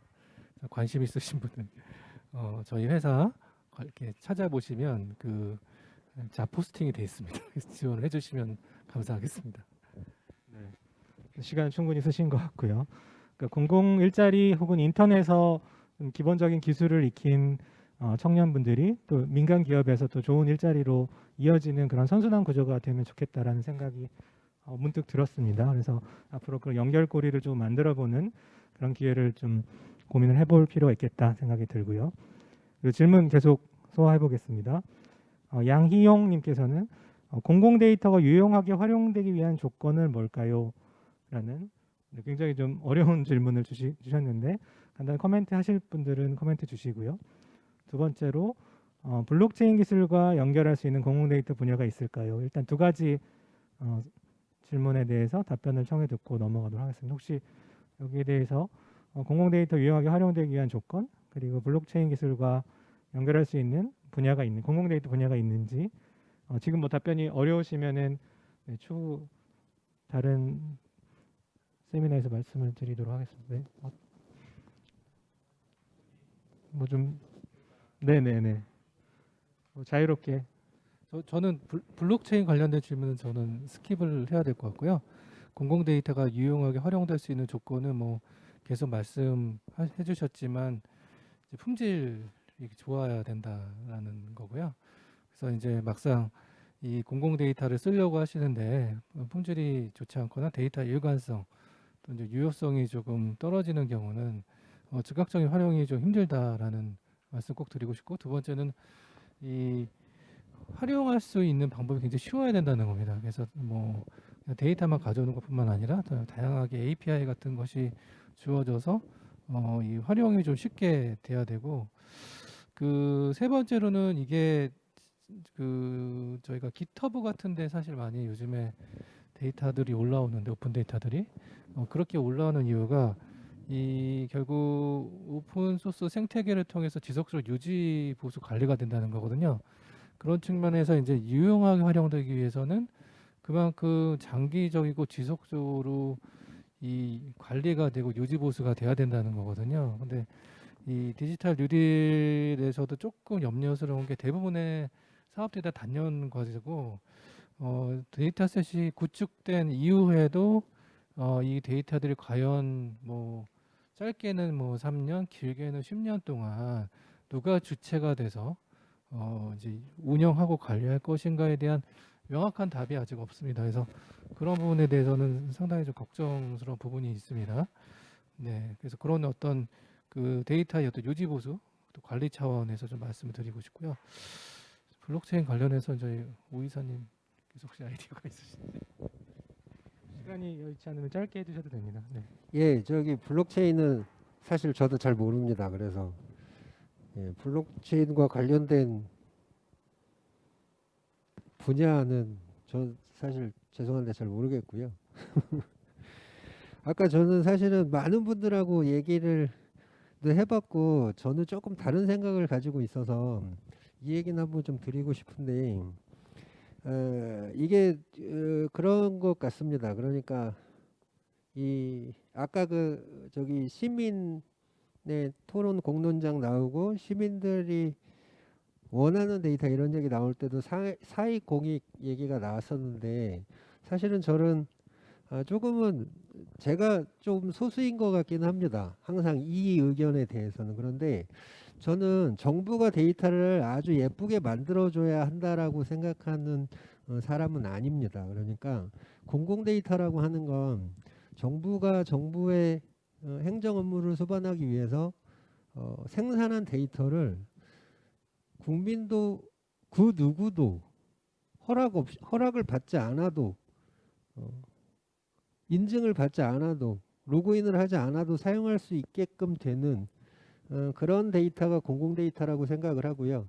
사실 뉴딜은 약간은 좀 다르죠. 지금은 빨리 정부가 돈을 풀어야 했던 거기 때문에 정부가 데이터를 만들어 주는 건데, 저는 많은 분들하고 이 얘기를 좀 해봤는데, 사실은 공공 데이터라고 하는 거를 어떤 산업을 위해서, 물론 우리가 국가가 국가적으로 이렇게 좀 뒷받침을 해야겠다, 키워야겠다, 산업을 반도체를 키워야겠다, 바이오를 키워야겠다, 자율주행 자동차를 키워야겠다 라고 하는 데이터들을 생산해내고 더 저는 예쁘다라고 표현을 하는데, 그렇게 예쁘게 가공하고 품질을 올리는 역할들을 해줘야겠지만, 모든 데이터에 대해서 정부가 공공 데이터로 내놓는 것들을 그렇게 아름답게 만들어줘야 하느냐라고 하는 거에는 저는 좀 캐스천입니다. 그러니까 저는 정부가 더 많이 해야 되는 역할은, 아까 그 저기 크라우드웍스 대표님께서 말씀해 주신 것 중에 저는 더 예쁘게 만들어 주는 것보다 더 중요한 건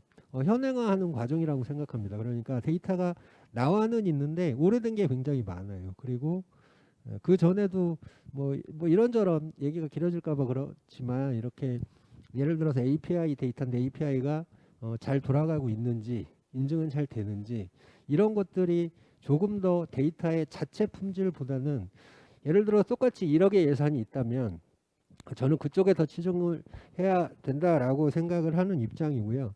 또 하나는 더 많은 데이터들을 발굴을 해야 된다는 겁니다. 그러니까 공공 데이터의 정의를 사람마다 다 정의가 다르겠지만, 저는 공공이 생산한 데이터를 모든 국민이 쓸 수 있게 한다가 제가 정의하는 거거든요. 그래서 예쁘게 아름답게 더 가공해서 만들어 준다라기보다는 잘 꺼내고 그리고 해당 부처가 그 데이터들을 더 행정 업무를 조금 더 지능화하기 위해서 아니면 데이터가 잘못된 것들을 바로 고쳤을 때 그 데이터들이 그러니까 주기적으로 잘 반영이 되는 그런 구조가 더 급하다라고 생각을 하고 있고 그게 그 대답이 되는지는 모르겠지만 유용하게 활용되기 위한 조건인지는 잘 모르겠어요. 아무튼 정부의 역할은 저는 그런 거라고 생각을 합니다. 꺼내놓는데 집중을 하는 것이라고 생각을 합니다. 그리고 내가 어떤 산업을 하기 위해서 그 데이터가 필요하면 그거를 저는 질문을 하고 싶습니다. 그 데이터를 왜 정부가 만들어줘야 됩니까? 정부가 가지고 있는 데이터를 꺼내주면 그 산업은 제가 해야죠. 비즈니스를 하실 분이. 저는 그렇게 생각합니다. 네, 본부장님 더 할 말씀 있으신가요? 아니요, 다른 건 아니고 아무도 블록체인 얘기를 안 하셔서 뭔가 답변해야 돼요. 뭐 블록체인과 연결될 수 있는 분야라고 하셨는데 블록체인 기술 자체의 활용이 요새 엄청나게 활성화되고 있고 아주 다양한 서비스나 아이디어들이 나와서 어디라고 딱히 말씀드리기는 어려울 것 같고요. 다만 이제 제가 본 이런 기사들이나 이런 걸 봤을 때 블록체인이 갖고 있는 그 뭐랄까 거래의 진본성이나 이러한 것들을 볼 수 있는 특성 때문에 이 데이터 같은 경우도 이제 아까 얘기해 주신 대로 돌아가려면 이제 거래나 유통이 돼야 되는데 이 데이터 같은 전자화된 파일들이 참 표현이 그렇지만 위변조에 취약한 부분들이 있습니다. 그래서 이런 부분들과 블록체인 기술이 어떻게 연결될 수 있을까를 좀 고민들도 하시고 뭐 아이디어도 내시는 이러한 움직임들이 좀 있는 걸로 알고 있습니다. 네. 지금까지 나온 질문은 다 충분히 소화가 된 것 같고요. 그리고 그 다음에 질문이 지금 미리 답변을 주신 부분이기도 한데 공공데이터 활용하는 부분 이외에 관리하는 측면에서 좀 효율적으로 관리할 수 있는 방법이 있을까요? 아까 유지보수 얘기도 해주셨고, 네, 일단 잘 공개하도록 한 것도 중요한데 그걸 또 계속 최신화, 현행화를 해서 쓸모있는 데이터로 만들어주는 그런 관리가 필요하다고 말씀을 해주셔서 그 질문은 답변이 이미 된 것으로 보고 다음 질문으로 넘어가도록 하겠습니다. 박수현님께서 장문에 또 질문을 주셨는데요. 뭐 앞부분은 디지털 뉴딜에 대한 내용이었고 뒷부분 질문 핵심 부분을 읽어드리면 이 부분은 저도 좀 관심 있는 부분이기도 합니다. R&D 분야는 정부 출연금을 지원받는 중소기업들이 추후 기술 개발 과정의 데이터를 공유 의무화하는 제도를 고려해 볼 수 있다고 생각합니다. 정부 출연금이나 예산이 사용된 경우에는 그 데이터를 의무적으로 공개하도록 하는 그런 제도가 필요하지 않나라는 의견을 주셨고요. 그리고 또 한 가지 추가를 해주셨는데 정보 공개로 인하여 발생하는 책임 소지 문제 그리고 제도적 문제점들을 해결할 수 있는 환경 조성을 위해서 공공기관에서 준비할 수 있는 방향이 어떤 것들이 있을지 궁금합니다. 라는 질문을 해주셨습니다. 저희 온라인으로 전환해서 진행하면서 점점 질문의 수준이 좀 높아지는 것 같은데요. 깊이도 좀 깊어지는 것 같고요. 크게 두 가지 질문인 것 같습니다. 정부 출연금을 지원받는 혹은 예산으로 진행되는 사업의 결과물, 그 데이터가 결과물일 때 공개가 되는지 혹은 공개되고 있지 않다면 그걸 공개를 의무화되지 않는지에 대한 질문이 한 가지였고요. 그리고 이런 정보 공개 과정에서 발생할 수 있는 뭐 법률적 책임이라든지 그런 것들을 조금 리스크를 줄이기 위해서 공공기관이 해야 될 역할이 있을지 크게 두 가지인데요. 뭐 대표님도 예산 사업도 많이 진행하셨을 텐데 데이터 공개에 대해서는 어떻게 보통 진행이 되고 있나요? 이게 조금 그 말씀해주신 취지와 전체적인 방향에 대해서 공감을 하는데 기업의 또 입장에서 생각을 하면 이제 기업에서 이제 R&D를 특히 이제 한다고 하면 특히 이 기업이 이제 AI 기반의 서비스를 이제 개발하겠다고 하면 사실 이 기업이 축적하려고 하는 데이터가 이 기업의 경쟁력과 직결될 수 있거든요. 그래서 이 부분은 사실은 이 정부 출연 R&D 사업뿐만 아니라 지금 뭐 과기정통부에서 데이터 바우처 사업을 하면서도 혹시 일부 데이터를 공개할 수 있지 않느냐라는 어떤 여러 가지 그 정부의 제안들이 있었지만 여러 정책 자문회를 통해서 대부분 민간 기업들이 굉장히 확실하게 노라는 표현을 했어요. 그거는 아마 그 데이터 자체를 그 가공한 그 데이터셋이 이 기업의 인공지능 학습의 노하우를 그대로 담고 있거든요. 그래서 제 생각에는 인공지능 데이터 관점에서 보면은 일부 원천 데이터는 공개할 수 있을 수도 있지만 데이터 라벨링까지 더한 그 데이터셋 자체의 완성품은 완성된 데이터셋은 기업의 어떤 기밀 사항일 수 있다. 그런 측면에서는 좀 공개가 어려운 측면이 있지 않나라는 생각을 해보고요. 두 번째 질문은 그 저희 본부장님께서 뭐 아까 일부 말씀해 주시긴 했는데요. 근데 공개됐을 때 문제가 생길 소지를 줄이기 위한 사전적 노력에 대해서 정보화진흥원에서 준비하고 계신 걸 말씀해 주셔도 좋고 뭐 아니면 이렇게 제안을 해 주셔도 좋을 것 같습니다. 그 정보 공개 책임 소지에 대해서는 공공 데이터를 개방하거나 정보 공개 과정에서 뭐 생기는 문제에 대해서 그 개방하시는 분은 원천적으로 책임을 안 지게끔 돼 있으십니다. 그러한 행위 자체를 노력하셨다는 것에 대해서는, 다만 이게 조금 걸리는 부분은 이게 공개될 수 있는 정보냐, 공개될 수 있는 데이터냐는 법률에서 좀 명확히 보고 있는 그런 부분이 있습니다. 그래서 저희도 솔직히 조금 어려운 부분은 좀 많이 있습니다. 그러니까는 데이터 업무를 하시는 분들이 이거를 정보 공개라든지 뭐 공공 데이터, 뭐 지적재산권 이러한 사항들을 완전히 잘 알고 이렇게 업무를 하시기는 되게 힘드신 상황이거든요. 그래서 뭐 저희도 이제 뭐 그 공공 데이터 활성화를 위해서 이렇게 지원하는 업무들을 하고 있으니까 이러한 부분들에 말 그대로 그 공개될 수 있는 정보인가가 좀 애매하거나 이러시면은 저희나 뭐 관련되는 이런 법조계나 이런 쪽에 자문을 받아보시고 하시는 것이 이제 좋으실 것 같고요. 아까도 그 잠깐 얘기해 주신 대로 특히 R&D 지재권이 들어간 이러한 부분들은 뭐 기업의, 또 어떻게 보면 기업의 활동을 적극적으로 독려해 주는 차원에서 좀 보호하는 이런 역할들이 필요하기 때문에 이러한 부분들의 모든 데이터를 개방하는 것들은 조금 어려운 부분이 아닌가 이렇게 생각됩니다. 네, 오원수 이사님 뭐 덧붙일 말씀 있으신가요?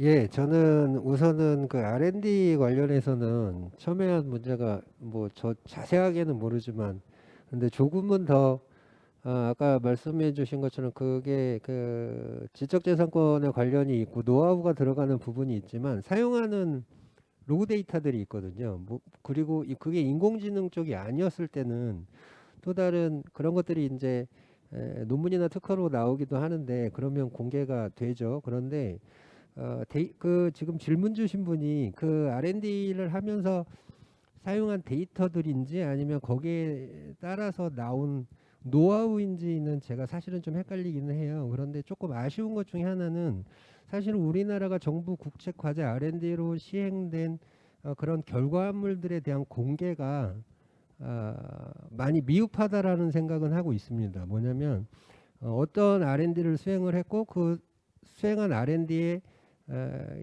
과정이 어땠고 그리고 어떤 결과물을 도출을 했는지 보통 보면 미국이나 유럽 같은 경우에 보면 그런 것들이 이렇게 과제 단위로 홈페이지화 되어서 공개가 된다거나 사용한 데이터가 공개가 된다거나 아니면 거기에 결과물로 나온 특허나 논문의 공개가 그쪽 링크를 따라가면 이렇게 확인해 볼 수 있는 경우가 많이 있는데 우리나라는 그런 것들이 좀 약한 것 같아서 그런 것들에 대한 아쉬움은 좀 있습니다. 그리고 이 공공기관 그 책임 소재에 관련된 건 분명히 아까 본부장님께서도 말씀을 해주셨지만 뭐 경찰청 관련된 거라든지 부동산 관련된 거라든지 첨예하게 사익과 관련된 것들이 분명히 있는 것 같습니다. 그래서 그거는 뭐 그쪽은 사실은 저도 어려워서 잘은 모르겠는데 이 부분도 아쉬운 것 중에 하나는 그 사익과 관련된 것이 아니라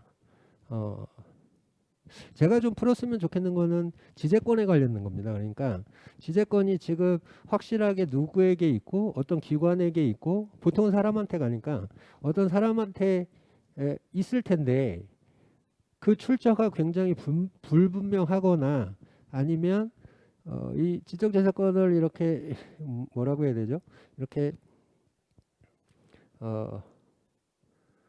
가져야 한다라고 판단을 해줄 수 없는 분들이 있는 데이터들 그런 것들이 굉장히 많이 있거든요. 그런데 조금 현재 이제 법리적으로나 법률적으로 제도적으로 그런 거 같다라고 저도 느끼기는 했는데 그런 것들을 저희가 왜 그 4차 산업혁명위원회에서 많이 얘기했던 규제 샌드박스 얘기한 것처럼 그런 지재권이 불분명한 데이터들을 선제적으로 사용을 할 수 있거나 전면적으로 그게 공개가 어렵다면 어느 구간에서는 사용할 수 있게 한다거나 라고 하는 그 제도적 뒷받침은 좀 필요하다라는 생각은 하고 있습니다. 그런 것들이 사실 제가 많이 들은 것 중에 하나가 그 데이터는 왜 공개가 안 되나요 했을 때 지재권이 안 되어서요는 이해가 충분히 됩니다. 그런데 지재권이 어떻게 되는지 몰라서요가 꽤 많이 있거든요. 그런 것들은 어떤 좀 제도가 필요하지 않을까라는 생각은 하고 있습니다.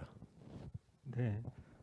데이터를 아까 뭐 디지털 뉴딜 정책의 핵심이 데이터를 잘 흐르게 하는 순환에 있다라고 하셨는데 뭐 공유나 순환을 위해서는 데이터가 이제 공유가 돼야 될 텐데 그 공유를 가로막는 혹은 공유를 꺼리게 하는 그런 법적인 어떤 제도적인 걸림돌들을 말씀해 주셨고 특히 지적재산권 문제가 좀 걸림돌이 되고 있다. 그 귀속이 좀 불분명하다라는 말씀도 해주셨는데요. 그래서 이런 문제를 좀 해결하기 위해서 저도 법률가로서 많이 고민을 하고 있고 그 소프트웨어 같은 경우에는 이제 오픈 소스 방식으로 어느 정도 그 접점을 찾아가고 있는데 데이터 공유에서도 오픈 소스 방식을 좀 차용을 해서 라이센스로 좀 해결해 보려는 노력들이 있거든요. 그래서 그런 부분을 포함해서 앞으로 좀 논의가 필요하지 않나. 특히 R&D 정부 예산으로 지원되는 정부 예산이 사용되는 그런 프로젝트의 공유에 대해서는 더더욱 먼저 좀 살펴봐야 되겠다라는 생각이 들었습니다. 그리고 사전 질문 중에 디지털 뉴딜 관련해서 규제 샌드박스의 도입 필요성은 없는지에 대한 질문이 있었는데 마침 오원석 이사님께서 규제 샌드박스 말씀을 해주셔서 지금 이런 관련된 제도나 규제 개선 부분을 규제 샌드박스에서 좀 논의를 해볼 수도 있겠다라는 생각이 들었습니다. 거기에 대한 답변이 되셨으면 좋겠습니다. 지금 이제 한 4-5개 정도 질문이 더 남아 있는데요. 그 질문에 대한 답변을 청해 듣고 이제 마무리하도록 할 텐데 다시 좀 원점으로 돌아온 질문이 또 있습니다. 미희님께서 정부가 고민이 많았군요. 디지털 뉴딜은 이미 진행이 많이 되었다고 생각이 드는데 앞으로 데이터 생태계와 순환을 위해 정부, 민간, 시민들이 각각 어떤 역할이나 협력 관계를 맺어야 할까요? 고민이 드네요라는 뭐 제안과 동시에 질문을 주셨는데요. 이건 뭐 끝날 때쯤에 한번 더 마지막으로 종합하면서 의견을 한번 여쭙는 걸로 하고 계속 좀 고민을 해주시면 좋겠습니다. 쉽게 굉장히 좀 어려운 질문이라서 마지막에 청해 보도록 하고요. 이 부분은 또 아까 질문해 주셨던 분인데요. 정부 뉴딜 정책 결과물, 그러니까 뉴딜 정책이 완료되면 세상이 어떻게 변할지에 대한 그런 장기적 로드맵에 대해서 궁금해하시는 것 같습니다. 그래서 뭐 사전 질문에서도 있었습니다. 한국판 뉴딜이 장기적 로드맵이 궁금하다. 그러니까 이 뉴딜 사업이 지금 조금 단기적 호흡으로 진행되고 있는데 장기적으로는 어떻게 되면 좋을지에 대한 그리고 어떻게 세상이 바뀔지 이 정책으로 궁금해하시는 분들이 많은데요. 뭐 계속 질문들이 규모가 큰데 아주 뭐 간단하게 그냥 바램 정도 혹은 다짐 정도를 말씀해 주셔도 좋을 것 같습니다. 뭐 자유롭게 뭐 반대로 순서 역순으로 한번 해볼까요? 대표님께서 장기적으로 이렇게 되면 좋겠다라고 네네 네 좀 당황을 하셨는데요. 네. 일단 저는 이번 뉴딜을 통해서 인공지능 중심의 진정한 디지털 트랜스포메이션이 될 수 있지 않을까 생각을 하고 있어요. 그래서 우리 그러니까 각 산업 분야 곳곳에 또 우리 생활 깊숙이 굉장히 다양한 인공지능 서비스가 나올 것이고 저희도 그 서비스를 사용하는 그런 시대가 될 수 있지 않을까 생각을 하고 있습니다.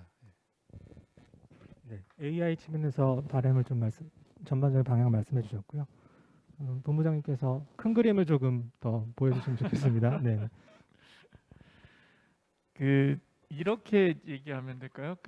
2018년도에 데이터 경제를 처음으로 이제 VIP께서 판교에서 선언하시면서 얘기를 하셨어요. 세계에서 데이터를 안전하게 가장 잘 쓰는 나라. 그 시도를 이제 시작을 했다고 봅니다. 진짜 장기적으로 보면 좀 옛날 생각을 해보면 IMF 한참 어려웠을 때 저희가 초고속 통신망이나 IT를 통해서 그때 막 버블이란 얘기도 들었지만 벤처도 막 활성화되고 해서 결국에서는 세계 최고의 초고속 강국이 됐지 않습니까? 20년 걸렸죠. 그만큼 걸릴지 모르겠지만 이제 시작을 해서 20년 뒤에는 세계 제1의 데이터 강국, 그런 꿈이 아닐까 그렇게 생각합니다. 네, 대표님. 네, 큰 그림 부탁드립니다. 아유, 너무 멋지셔서 저는 사실 저게 되게 제가 소심한가 봅니다. 저는 솔직한 마음으로 절반의 성공만 해도 다행이라고 생각합니다. 그러니까 정부 입장에서 보면 물론 디지털 뉴딜, 그린 뉴딜로 디지털 뉴딜로 이 디지털 산업, 인공지능 뭐 활성화 시켜야겠죠. 그런데 뭐 아까도 말씀드렸지만 일단 숨통이 튀어야 될 거고 지금 뭐 이제 감염병이 더 많이 나온다 그러는데 어떻게 될지 모르는데 저는 정부가 기대했던 숨통에 대해서도 절반의 성공만 왔으면 좋겠고요. 이 AI 산업과 관련해서도 제가 저기 두 분 말씀하신 거를 듣고 이 생각을 해보니까 제가 참 소심한 것 같은데 세계적인 데이터 강국 되면 물론 좋겠죠. 그런데 그게 일단은 선순환이 되어야 하는 구조가 아직은 만들어지지 않은 것 같아서 나중에는 향후에는 이렇게 갔으면 좋겠다가 그걸 긴 호흡으로 정책을 잘 만들어 가서 그런 생태계 구성이 되게끔 데이터 강국을 만들어가는 과정 그런 모습과 청사진이 있었으면 좋겠다라는 생각이 들고 사실 어쩌면 이거는 그냥 2020년 올해만 보는 거일 수도 있는데 저는 그런 생각을 해봅니다. 그 데이터 산업과 인공지능 산업 쪽에서도 기대했던 거에 절반의 성공 그리고 정부가 이렇게 풀으려고 했던 숨통에서도 절반의 성공만 있어도 저는 그게 성공이라고 생각을 하고 있습니다. 네, 각자 생각하시는 큰 그림들을 좀 그려주셨고요. 질문 한 4개 정도 남아 있는데요. 빠르게 답변을 청해 듣고 오늘 행사는 마무리하도록 하겠습니다. 계속 청년 인턴 관련 질문들이 올라오고 있는데요. 공공데이터 청년 인턴 교육이 총 7일이었는데 후기를 보니까 공부 내용이 어려운 내용이 상당히 많아서 실제 인턴이 업무 수행을 할 때 차질이 생기지 않을까라는 우려를 남겨주셨는데 혹시 본부장님 좀 여기 관련해서 뭐 처음 시작이긴 하지만 지금까지 진행된 사항 혹은 교육 관련해서 보완 사항들이 도출된 게 있는지 그리고 얼마큼 다 소화를 하셨는지 좀 우려를 해주신 것 같은데요. 실제로 인턴십 진행하면서 교육 과정 처음 설계하고 급하게 만들고 교육 여러분들께 이제 듣게 한 사람 본인으로서 대단히 죄송한 마음이 솔직히 있습니다. 그러니까 커리큘럼이나 뭐 품질이나 이러한 것들 이제 고쳐야 될 것들이 상당히 많고요. 이러한 부분들은 바로 고쳐가지고 지금 새롭게 내년에 하실 분들이나 이미 하고 계신 분들도 리뷰를 하실 수 있도록 이렇게 하도록 하겠습니다. 근데 다만 요거는 한번 설명을 드렸으면 좋겠다고 생각한 건데 이 데이터라는 것이 뭐 그렇게 누구나 이렇게 쉽게 접근할 수 있는 기술적 분야는 솔직히 아닙니다. 그래서 이제 상당히 어려운 부분이기도 하고 이걸 단시간 내에 이제 알아야 되는 부분들을 최소한으로 뽑아서 이제 하겠다고 교육을 시켜드리겠다고 했지만 좀 무리가 있었던 것도 사실입니다. 근데 어찌할 수 없었던 부분들도 있었고요. 이 정도는 꼭 알고 가셨으면 좋겠다라는 생각에서 진행을 한 부분이 있어서 이거는 저희가 교육받았던 분들의 의견을 다 청취를 하고 있어서 좀 더 실무적이고 필요한 부분들로 옵티마이즈하고 또 필요한 부분은 어떤 부분들은 좀 더 자세히 설명을 하는 것으로 하고 저희가 이제 인턴십 진행하면서 각 지역별 지원 거점들이 생깁니다. 그래서 교육에서 부족한 부분들은 실무적으로 여러분들한테 도움을 드릴 수 있도록 그렇게 지원할 생각입니다. 네, 그리고 김주현님께서는 공공데이터 청년 인턴을 선정하실 때 특히 중점적으로 보셨던 요소들이 있었는지, 네, 이거는 뭐 직접 선발에 참여를 하신 분이 답을 주실 수 있을 것 같은데요. 아니면 뭐 그 기본적으로 선발 요소라든지 중점적으로 보셨던 게 있으신가요? 굉장히 많은 분들이 같이 하고 싶으신 것 같습니다. 선발 요소가 딱히 있었던 건 아니고요. 그 아무래도 이게 그 데이터라는 것을 하다 보니까 IT 경험이 있는 분들은 우대를 해드리겠다고 말씀드렸고요. 이 과정은 데이터를 경험 안 해보신 분들이 데이터 쪽 업무로 관심을 가지시거나 전환을 하고 싶은 가장 첫 번째 과정입니다. 그래서 이제 가장 기초적인 게 나오고 저희 코스 중에서는 요 다음 코스라고 하니까 좀 먼저 요 다음 단계는 빅데이터 인턴십에서 이제 기본적인 데이터 교육을 받으시고 데이터를 어떻게 처리하는지 경험을 하고 나셔서 좀 더 관심이 있으시면 그 다음 단계로 갈 수 있는 이러한 형태로 돼 있고 아까 얘기해 주신 대로 이 데이터 봐서 데이터 관심 있다 그러면 라벨러는 어떻게 하는 건가 이렇게 해서 그 다음 단계로 넘어가기 위한 이런 기초적인 단계로 보시면 될 것 같습니다. 관련해서 대표님도 뭐 좀 더 하실 말씀 있으신가요? 뭐 지금 처음 데이터 쪽으로 진로를 생각하는 청년들이 많이 있는 것 같은데 그 선도하시는 기업으로서 좀 조언 부탁드리겠습니다. 그 지금 뭐 데이터 또 인공지능 뭐 이런 것들이 굉장히 그 뜨거운 뜨거운 분야로 떠오르면서 저는 그 특히 그 문과 전공을 하시는 분들이 꼭 관심을 많이 가져주시면 좋겠다는 말씀을 드리고 싶은데요. 저도 개인적으로는 문과생 출신입니다. 그래서 저도 학부를 이제 문과를 나와서 이 소프트웨어 쪽을 오랫동안 소프트웨어 데이터 쪽을 오랫동안 좀 하고 있는데 이제 뭐 이 분야가 굉장히 공학적이고 또 수리적인 능력만 요구되는 게 아니라 분석적이고 어느 정도 체계적인 사고를 하실 수 있는 분이면 충분히 문과를 전공하신 인문대생들도 참여하시고 또 커리어를 가져가실 수 있는 분야고요. 또 저희 회사 같은 경우도 처음에 단순한 데이터 라벨러로 시작을 하시는 분도 있지만 그 안에서 이제 데이터 매니저라고 해서 데이터의 품질을 리뷰하고 또 그 데이터 설계 가이드를 잡는 그런 직무도 있고 또 그 프로젝트를 리딩하는 프로젝트 리더 직무도 있고 또 그 데이터 자체를 설계하는 설계 컨설팅을 해주는 컨설턴트 그런 포지션들도 요즘에 생겨나고 있습니다. 그래서 굉장히 다양한 직무가 생겨나고 있기 때문에 꼭 그 관심을 가지시고 그 미래 유망 직업으로 생각을 해주시면서 이 여기 정보화진흥원에서 하고 있는 이런 공공 데이터 인턴이나 아까 말씀하신 빅데이터 인턴 이런 제도 적극적으로 참여하셔서 경험을 한번 쌓으시기를 꼭 부탁을 드리고 싶습니다. 네, 아마 많은 도움이 되셨을 것 같은데요. 네, 문과 학생들께서 문과를 나오신 분들이 조금 더 많이 지원하면 좋겠다. 그리고 뭐 데이터 지금 엔지니어링 위주로 좀 진행이 되고 있는데 앞으로 되는 애널리스트 좀 분석이 요구되는 분야까지 좀 포괄적으로 말씀해 주셨는데 다양한 분야가 있다라는 점 참고해 주시면 좋겠고요. 관련해서 박응식님께서는 이 부분도 좀 흥미로운 질문인데요. 디지털 뉴딜 관련 정책의 본질은 창의성일 텐데 선진국에선 약 150년, 200년 전 인공지능에 관한 논문이 발표되었고 그걸 통해 현재까지 눈부신 발전을 해온 걸로 알고 있습니다. 이 모든 것을 만들 수 있었던 원동력인 창의적 능력이 중요한 것 같은데 창의성 개발을 위한 프로그램이나 관련 연구가 진행 중이신지 혹은 앞으로 계획이 궁금합니다. 아까 뭐 인형 눈알 붙이기라는 비판을 일부 있다고 해주셨는데 그런 단순한 데이터 관련된 직업으로 이제 끝날 게 아니라 어떤 창의성을 가지고 조금 더 큰 그림을 그릴 수 있는 그런 계획이 더 필요하지 않을까. 역시 또 빅픽처에 대해서 말씀해 주셨는데 이 부분에 대해서 혹시 뭐 좀 보완하실 부분이 있으신지요? 네, 답변을 좀 해주시면 좋을 것 같은데 너무 큰 그림인가요? 네.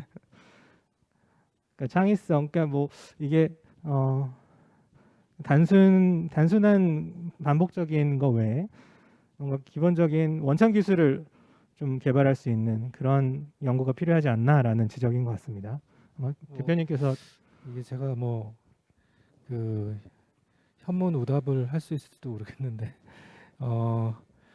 사실은 창의성이라는 것이 보면은 그 창의성의 본질은 정말 새로운 건 아니라고 생각합니다. 이 창의력은 늘 그 기존의 아이디어를 기반으로 해서 뭔가 새로운 것이 덧붙여지는 것이고요.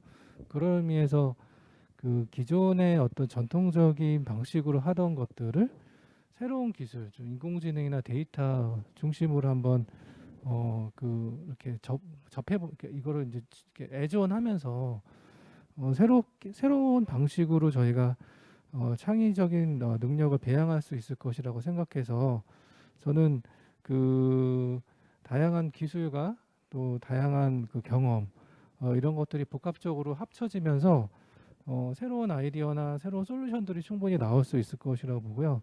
그래서 여기 특히 청년 여러분들이 계시면 실제 현장의 여러 가지 문제라든지 또 새로운 기술들을 계속 접하시면서 어떻게 하면 이거를 다른 방식으로 풀어갈 수 있을까에 대한 고민을 하시면 이게 이제 창의적인 능력이 굉장히 배가 될 수 있을 것이라고 보고요.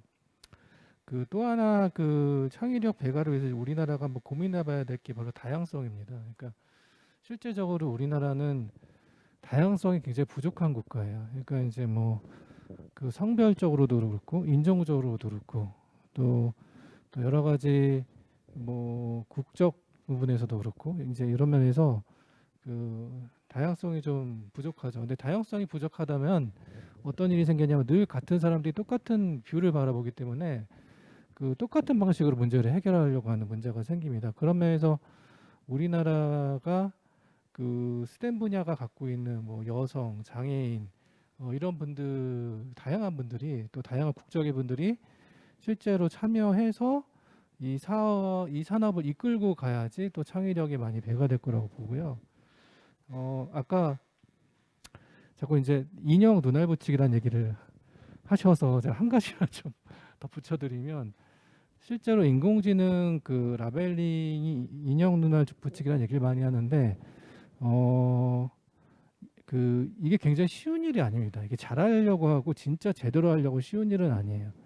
그래서 그 저희는 사실은 그 저희 라벨러들 중에 정말 그 복잡한 라벨링을 하는 그 전문 인력이 있고요. 이 인력들은 장애 정신이 있어야 된다고 생각하거든요. 그래서 생각보다 그 이렇게 조금 반복적인 일일 수도 있지만 이걸 계속 하시다 보면은 데이터 설계도 계속 바뀌고 데이터를 그 라벨링 하시는 방법도 바뀌고 실제로 인공지능이 이 데이터를 학습하면서 어떤 결과를 내는지 계속 보시기 때문에 그 단순한 어떤 그 데이터를 그냥 이렇게 조금씩 그 라벨링 하면서 단순 반복하는 일로만 생각하지 않으셨으면 좋겠다는 생각을 합니다. 그래서 그 상당히 이 일도 전문적인 좀 역량이 좀 필요한 것으로 좀 인식해 주시면 감사하겠습니다. 네, 실무 차원에서 좀 굉장히 유용한 답변 해주셨고요. 예, 그 네. 말씀해 주신 거 보고 생각난 게 있어서 잠깐 말씀드리면 그 창의성도 이제 중요하기는 한데 이제 정부 공공기관들에서 이러한 여러분들의 아이디어를 독려하고 모집을 하기 위해서 수많은 경진대회가 열리고 있습니다. 공공기관이 여는 경진대회만 한 뭐 수십 개가 이제 돌아가고 있고 그 여러분들이 그런 데에서 너무 어려워하지 마시고 그냥 자연스럽게 그 한번 트라이 해보시는 게 어떤가. 저도 이제 창의성도 중요하기도 하지만 여러분들이 조금 관심 있는 것에 적극적으로 참여를 하는 이러한 것들에 용기를 내보셔도 되지 않을까 이렇게 생각이 되고요. 그런 사례로서 그 올해 3월달에 그 마스크 서비스 개발될 때 그 수많은 시민 개발자들 또 그 중에는 중학생도 있으셨어요. 뭐 이런 것처럼 이러한 기회들이 있을 때 과연 내 아이디어가 새로울까 뭐 이런 고민보다는 갖고 계신 아이디어나 이러한 것들로 이렇게 하면 참여해보는 노력을 해보시는 것도 상당히 중요하다고 생각됩니다. 네, 고맙습니다. 이제 마지막으로 한두 개 정도 질문을 소화하고 마무리할 텐데요. 답변이 가능하신 분께서 그냥 자유롭게 답변해 주시면 될 것 같습니다. 한 분께서는 오픈 데이터 제공을 공공 데이터의 제공을 꺼리는 기관을 참여하도록 하는 방안이 있을지, 뭐 혹은 인센티브나 혹은 이를 조금 의무화할 수 있는 그런 방안이 있는지 궁금해 하셨고요. 또 한 분께서는 공공기관 공공 데이터 개방 입장에서 보면 데이터 개방 평가에 맞추어 일하다 보니까 정작 국민에게 필요한 데이터 정보를 개방하기보다는 개방 규격에 맞는 데이터만을 개방하게 됩니다. 데이터의 컨텐츠와 보다 형식과 양이 중시되는 점이 안타깝다라는 점을 주셨고요. 네, 이 부분에 대해서 답변을 해주셔도 좋고, 그리고 아까 마지막으로 드리기로 했던 생태계 활성화를 위해서 각 뭐 공론장이라든지 그런 뭐 방안에 대해서 간단하게 마무리 발언 형태로 해주시면 좋을 것 같습니다. 네, 이 두 가지 질문과 아까 드렸던 질문 뭐 자연스럽게 한 분씩 그냥 돌아가면서 마무리 발언으로 청해 듣고 오늘 행사 마치도록 할 텐데요. 순서는 그러면 다시 처음부터 오원석 이사님부터 네 하고 네 그리고 이렇게 한 분씩 뭐 마무리 발언 겸해서 해주시고 마무리하도록 하겠습니다.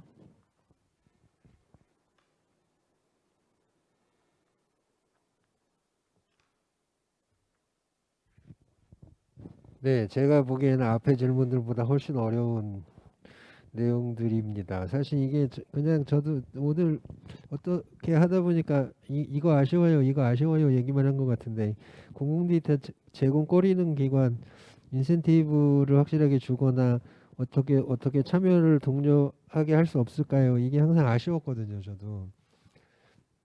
근데 이걸 어떻게 할 수 있을까요? 사실 저도 이게 제가 갖고 있는 질문 중에 하나거든요. 그리고 개방 관점에서도 평가에 맞추고 경평에 맞추고 그리고 필요한 데이터라기보다는 규격에 맞추고 해야 하는 거 하고 사실은 네 그리고 그런 것도 충분히 이해합니다. 예산이 있으면 할 수 있는데 예산이 없으면 또 못하는 거고 또 이 정보 조직이라고 하는 데는 그냥 보고만 갈 수는 없고 무언가 시작을 했으면 성과를 내야 되고 그래서 사실은 저에게는 너무 어려운 질문이고요. 그런 정책이나 이런 것들을 잘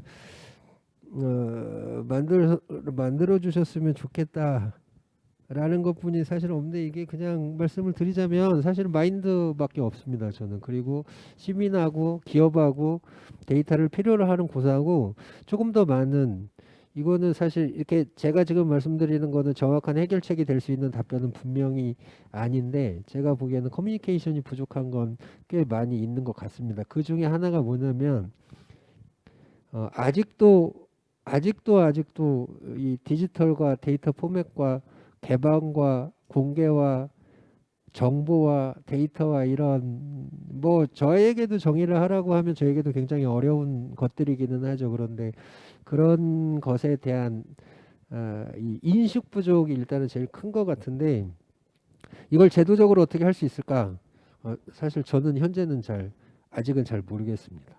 그리고 생태계 활성화 공론장 분명히 굉장히 많이 필요하고 저도 많이 느끼는 것 중에 하나는 아무튼 현재로서 보면 많은 경우에 이것도 또 더 많이 늘려놔도 또 부족할 텐데 공론장이나 토론장이나 같이 대화할 수 있는 기회는 현재도 굉장히 많이 부족하다라고 생각이 듭니다. 그래서 그런 장들이 더 많이 생겨날 수 있었으면 좋겠습니다. 네, 고맙습니다. 본부장님 마무리 발언 겸해서 답변 가능한 거 말씀 주시면 고맙겠습니다. 일단 뭐 제공을 꺼리는 기관에 대한 방안이 있는지 이게 좀 어려운 일이긴 한데 지금 정부 정책은 제공을 꺼리는 문제가 아니라 전수 개방을 하도록 되어 있습니다. 그러니까는 개방을 안 하면 안 되는 거죠. 실질적 의무화가 돼 있다고 보시면 되고요. 제공을 안 하는 것은 이제 말 그대로 아까 얘기한 특별한 사유가 있을 때 뭐 개인정보라든지 뭐 비밀 안보 국방이라든지 아니면은 사익을 침해한다든지 이런 게 아니고서는 이제 다 개방을 하게 돼 있는데 실제로 공공 부분에 계신 분들이 많이 힘들어하시죠. 여기 이제 전문가분들도 계시지만 공공 부분의 데이터를 전담해서 담당하시는 부분이 작년에 2분 정도 들어가셨어요. 이제 그냥 공공기관 업무를 보시는 분들이 갑자기 데이터 업무가 다 부과됐다고 보시면 됩니다. 그러니까는 사회가 국가 사회 전반이 이제 뭐 세계적으로 다 데이터 중심적으로 변했지만 그분들이 데이터 중심적으로 변하도록 저희가 도와드린 게 딱히 없습니다. 그리고 이제 그 공무원분들 교육 과정도 이제 자발적으로 노력을 해주십사라고 하는데 어려운 상황이죠. 아까 예산도 얘기하셨지만 특히 인력 부분은 공공에서는 이제 새로운 일을 배워서 이제 국민들한테 맞는 수준으로 이제 제공한다는 것 자체가 뭐 어려운 이러한 현실적 문제가 있습니다. 뭐 변명 아닌 변명이라고 이제 말씀드릴 수가 있고요. 뭐 이분들을 위한 어떻게 보면 그동안 책임만 있었던 게 좀 평가로서 이제 안 하면 안 된다 이렇게 했었던 거고요. 이제 좀 포지티브한 방향이 뭐가 있을지는 좀 더 많이 고민을 해봐야 될 것 같습니다. 아마 잘 개방하는 기관에 있어서 높으신 분들이 많이 칭찬을 해주셔야 될 것 같다는 이런 생각은 들고요. 그리고 그 평가도 이제 전체 기관에 적용되고 시작한 지가 이제 한 3년 됐습니다. 그래서 아직 평가 체계 자체도 그렇게 구체적인 틀이 안 잡혀서 이 평가가 장기적으로 가면서 이런 부분에 대해서 일단 기본적으로 그 공공기관들이 공공데이터 생성, 구축, 생성, 제공, 활용에 대해서 기본적으로 챙겨야 될 것들과 관련된 인프라를 전반적으로 정리하다 보니까 지금 조금 무겁고 여러 가지 챙겨야 될 것들이 많은 부분들이 있어서 아까 얘기한 대로 형식에만 치중하신다 이런 얘기들이 있으셨는데요. 이제 이러한 부분들은 저희가 제도들을 좀 더 바꾸고 개선해서 뭔가 필요하거나 임팩트가 큰 것들을 개방하는 기관들이 좀 더 좋은 혜택을 받을 수 있도록 하는 그런 방향으로 수정을 해보도록 하겠습니다. 뭐 아까 거버넌스나 플랫폼 여러 가지 얘기들을 해주셨는데 죄송합니다. 저는 요번에 올해 진짜 큰 깨달음을 얻은 게 진짜 마스크 개발 때였습니다. 그 표현이 잘은 못하지만 그런 강박이었던 것 같아요. 이제 표현을 저렇게 쓰죠. 정부는 개방하고 이제 시민이 활용한다 이렇게 해서 진짜 원하는 대로 드리는 것에 너무 이제 부담을 가졌었던 것 같은데 그게 아니라 공통의 목적을 위해서 서로 노력을 했을 때 생기는 시너지가 어떻게 나타나는지 아주 절실히 느꼈습니다. 그래서 지금 말 그대로 어떻게 보면은 그 이슈나 문제 해결적 중심적으로 이제 정부와 민간이 공통의 이해관계가 있는 부분들을 좀 집중해서 뭔가 시의성 있는 이러한 사례들을 많이 만들어내면 자연스럽게 정부와 민간의 협력 관계들이 점차 개선되지 않을까 그렇게 생각이 되고요. 뭐 그 과정 중에 지금 오늘 보시는 분들이나 이 포럼 쪽에서 많은 그 중간적인 역할이나 참여를 해주시면 하는 게 제 바람입니다. 네, 대표님 마지막으로. 네. 네, 저는 그 데이터의 평가와 형식적인 부분이 강조되는 부분에 대해서는 조금 뭐 기업하는 사람 입장에서 이런 말씀 드리긴 뭐하지만 이게 이제 사실은 필요한 사항이라고 보거든요. 사실 데이터의 컨텐츠와 평가와 형식이 둘 다 밸런스를 만드는 게 되게 중요하다고 봅니다. 근데 이제 진짜 필요한 데이터를 만들기 위해서는 사실 정부에서 이제 공공 데이터 같은 게 기획을 잘 해주셔야 되고요. 그걸 수행하는 기업들의 결국 마인드도 문제라고 생각합니다. 그래서 얼만큼 진정성 있게 또 좋은 내용으로 채워넣느냐는 또 기업들의 또 역할이 중요하다 보는데 평가는 이제 어느 정도 표준하고 균일화된 어떤 품질을 갖기 위해서 어느 정도 필수 불가결한 부분이 있습니다. 그래서 이건 본부장님 말씀해주신 것들은 굉장히 좀 이렇게 너무 헤비하지 않게 조금 더 현실적으로 좀 평가를 좀 이렇게 조정한다면 이것도 오히려 전체적인 그 공공 데이터의 생태계 구축을 위해서 좋지 않을까 이런 생각을 하고요. 그 데이터 생태계 구축과 발전을 위해서 정부 민간 또 시민의 역할에 대해서 마지막으로 질문하셨는데 저는 그냥 간단히 원론적으로 말씀드리면 정부는 판을 만드는 역할을 하고 민간은 판을 채우는 역할을 하고 시민은 참여하고 감시하는 역할을 해주시면 되지 않을까 생각을 하고요. 그리고 아까 그 오원석 이사님이 계속 강조하신 것처럼 소통하는 것이 가장 중요하다고 생각합니다. 그래서 아까 뭐 데이터 가버넌스 말씀도 드렸는데 꼭 정부에서 뭐 데이터 청을 만들 필요는 없지만 뭔가 데이터를 주도하는 그런 기관이나 위원회 같은 곳에서 지속적으로 이런 정부와 민간과 그 시민들이 계속 소통할 수 있는 좀 창구를 계속 만들어 주시고 그런 지속적인 소통이 될 수 있는 어떤 장을 좀 만들어 주시면 좋지 않을까. 또 그렇게 소통을 자꾸 하다 보면 저희가 또 좋은 방향으로 좀 갈 수 있지 않을까 그런 생각을 합니다. 네, 마무리 말씀으로 아주 정리를 잘 해주신 것 같고요. 네, 오픈 데이터 포럼이 그런 역할을 좀 계속 해 나가면 좋겠다. 이런 자리가 계속 되는 것도 저는 굉장히 소중하다고 생각이 드는데요. 그리고 마지막으로 한 분 정도만 굉장히 좀 중요한 질문 해주셨는데 이건 윤 대표님께 드릴 텐데요. 인공지능 라벨링 관련 역량을 말씀해 주셨는데 혹시 어떤 역량이 필요한지 구체적으로 알 수 있을까요? 전화번호 알려드려야 될 것 같은데 직무 분석 시에 가장 궁금해진다. 아주 간단하게만 해주시고 오늘 마무리하도록 하겠습니다. 인공지능 라벨링 할 때 제일 중요한 거는 그 매뉴얼을 정확하게 이해하고 그리고 굉장히 섬세하고 그리고 그 정직하게 일하는 것입니다. 네, 그래서 조금은 처음에 반복 작업에서 조금 힘들 수 있는데 그거에 쉽게 질리지 않고 계속 꾸준히 동일한 그리고 균등한 품질의 업무를 낼 수 있는 그런 근성과 인내, 끈기력도 중요하고요. 또한 그런 그 데이터를 계속 라벨링하면서 고객과의 또 소통도 중요하기 때문에 그런 소통 능력까지 배가 될 수 있으면 굉장히 라벨러뿐만 아니라 그 다른 직무에까지 발전할 수 있는 그런 가능성이 높아진다고 보시면 되겠습니다. 전화번호는 연락처를 이메일로 문의를 해주시면 되겠습니다. 네, 조금 더 자세한 말씀 주실 수 있다고 코멘트 주셨습니다. 오늘 디지털 뉴딜과 데이터 생태계 발전 방향을 주제로 굉장히 뜨거운 토론이 진행이 됐는데요.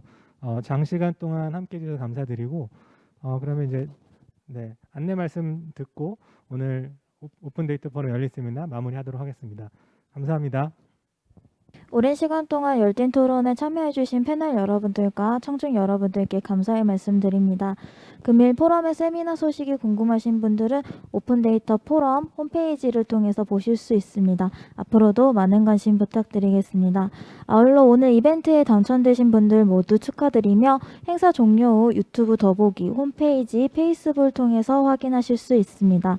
모두들 코로나 조심하시길 바라며 이상으로 오픈데이터 포럼 열린 세미나를 마칩니다. 참석해주신 여러분들께 진심으로 감사드립니다.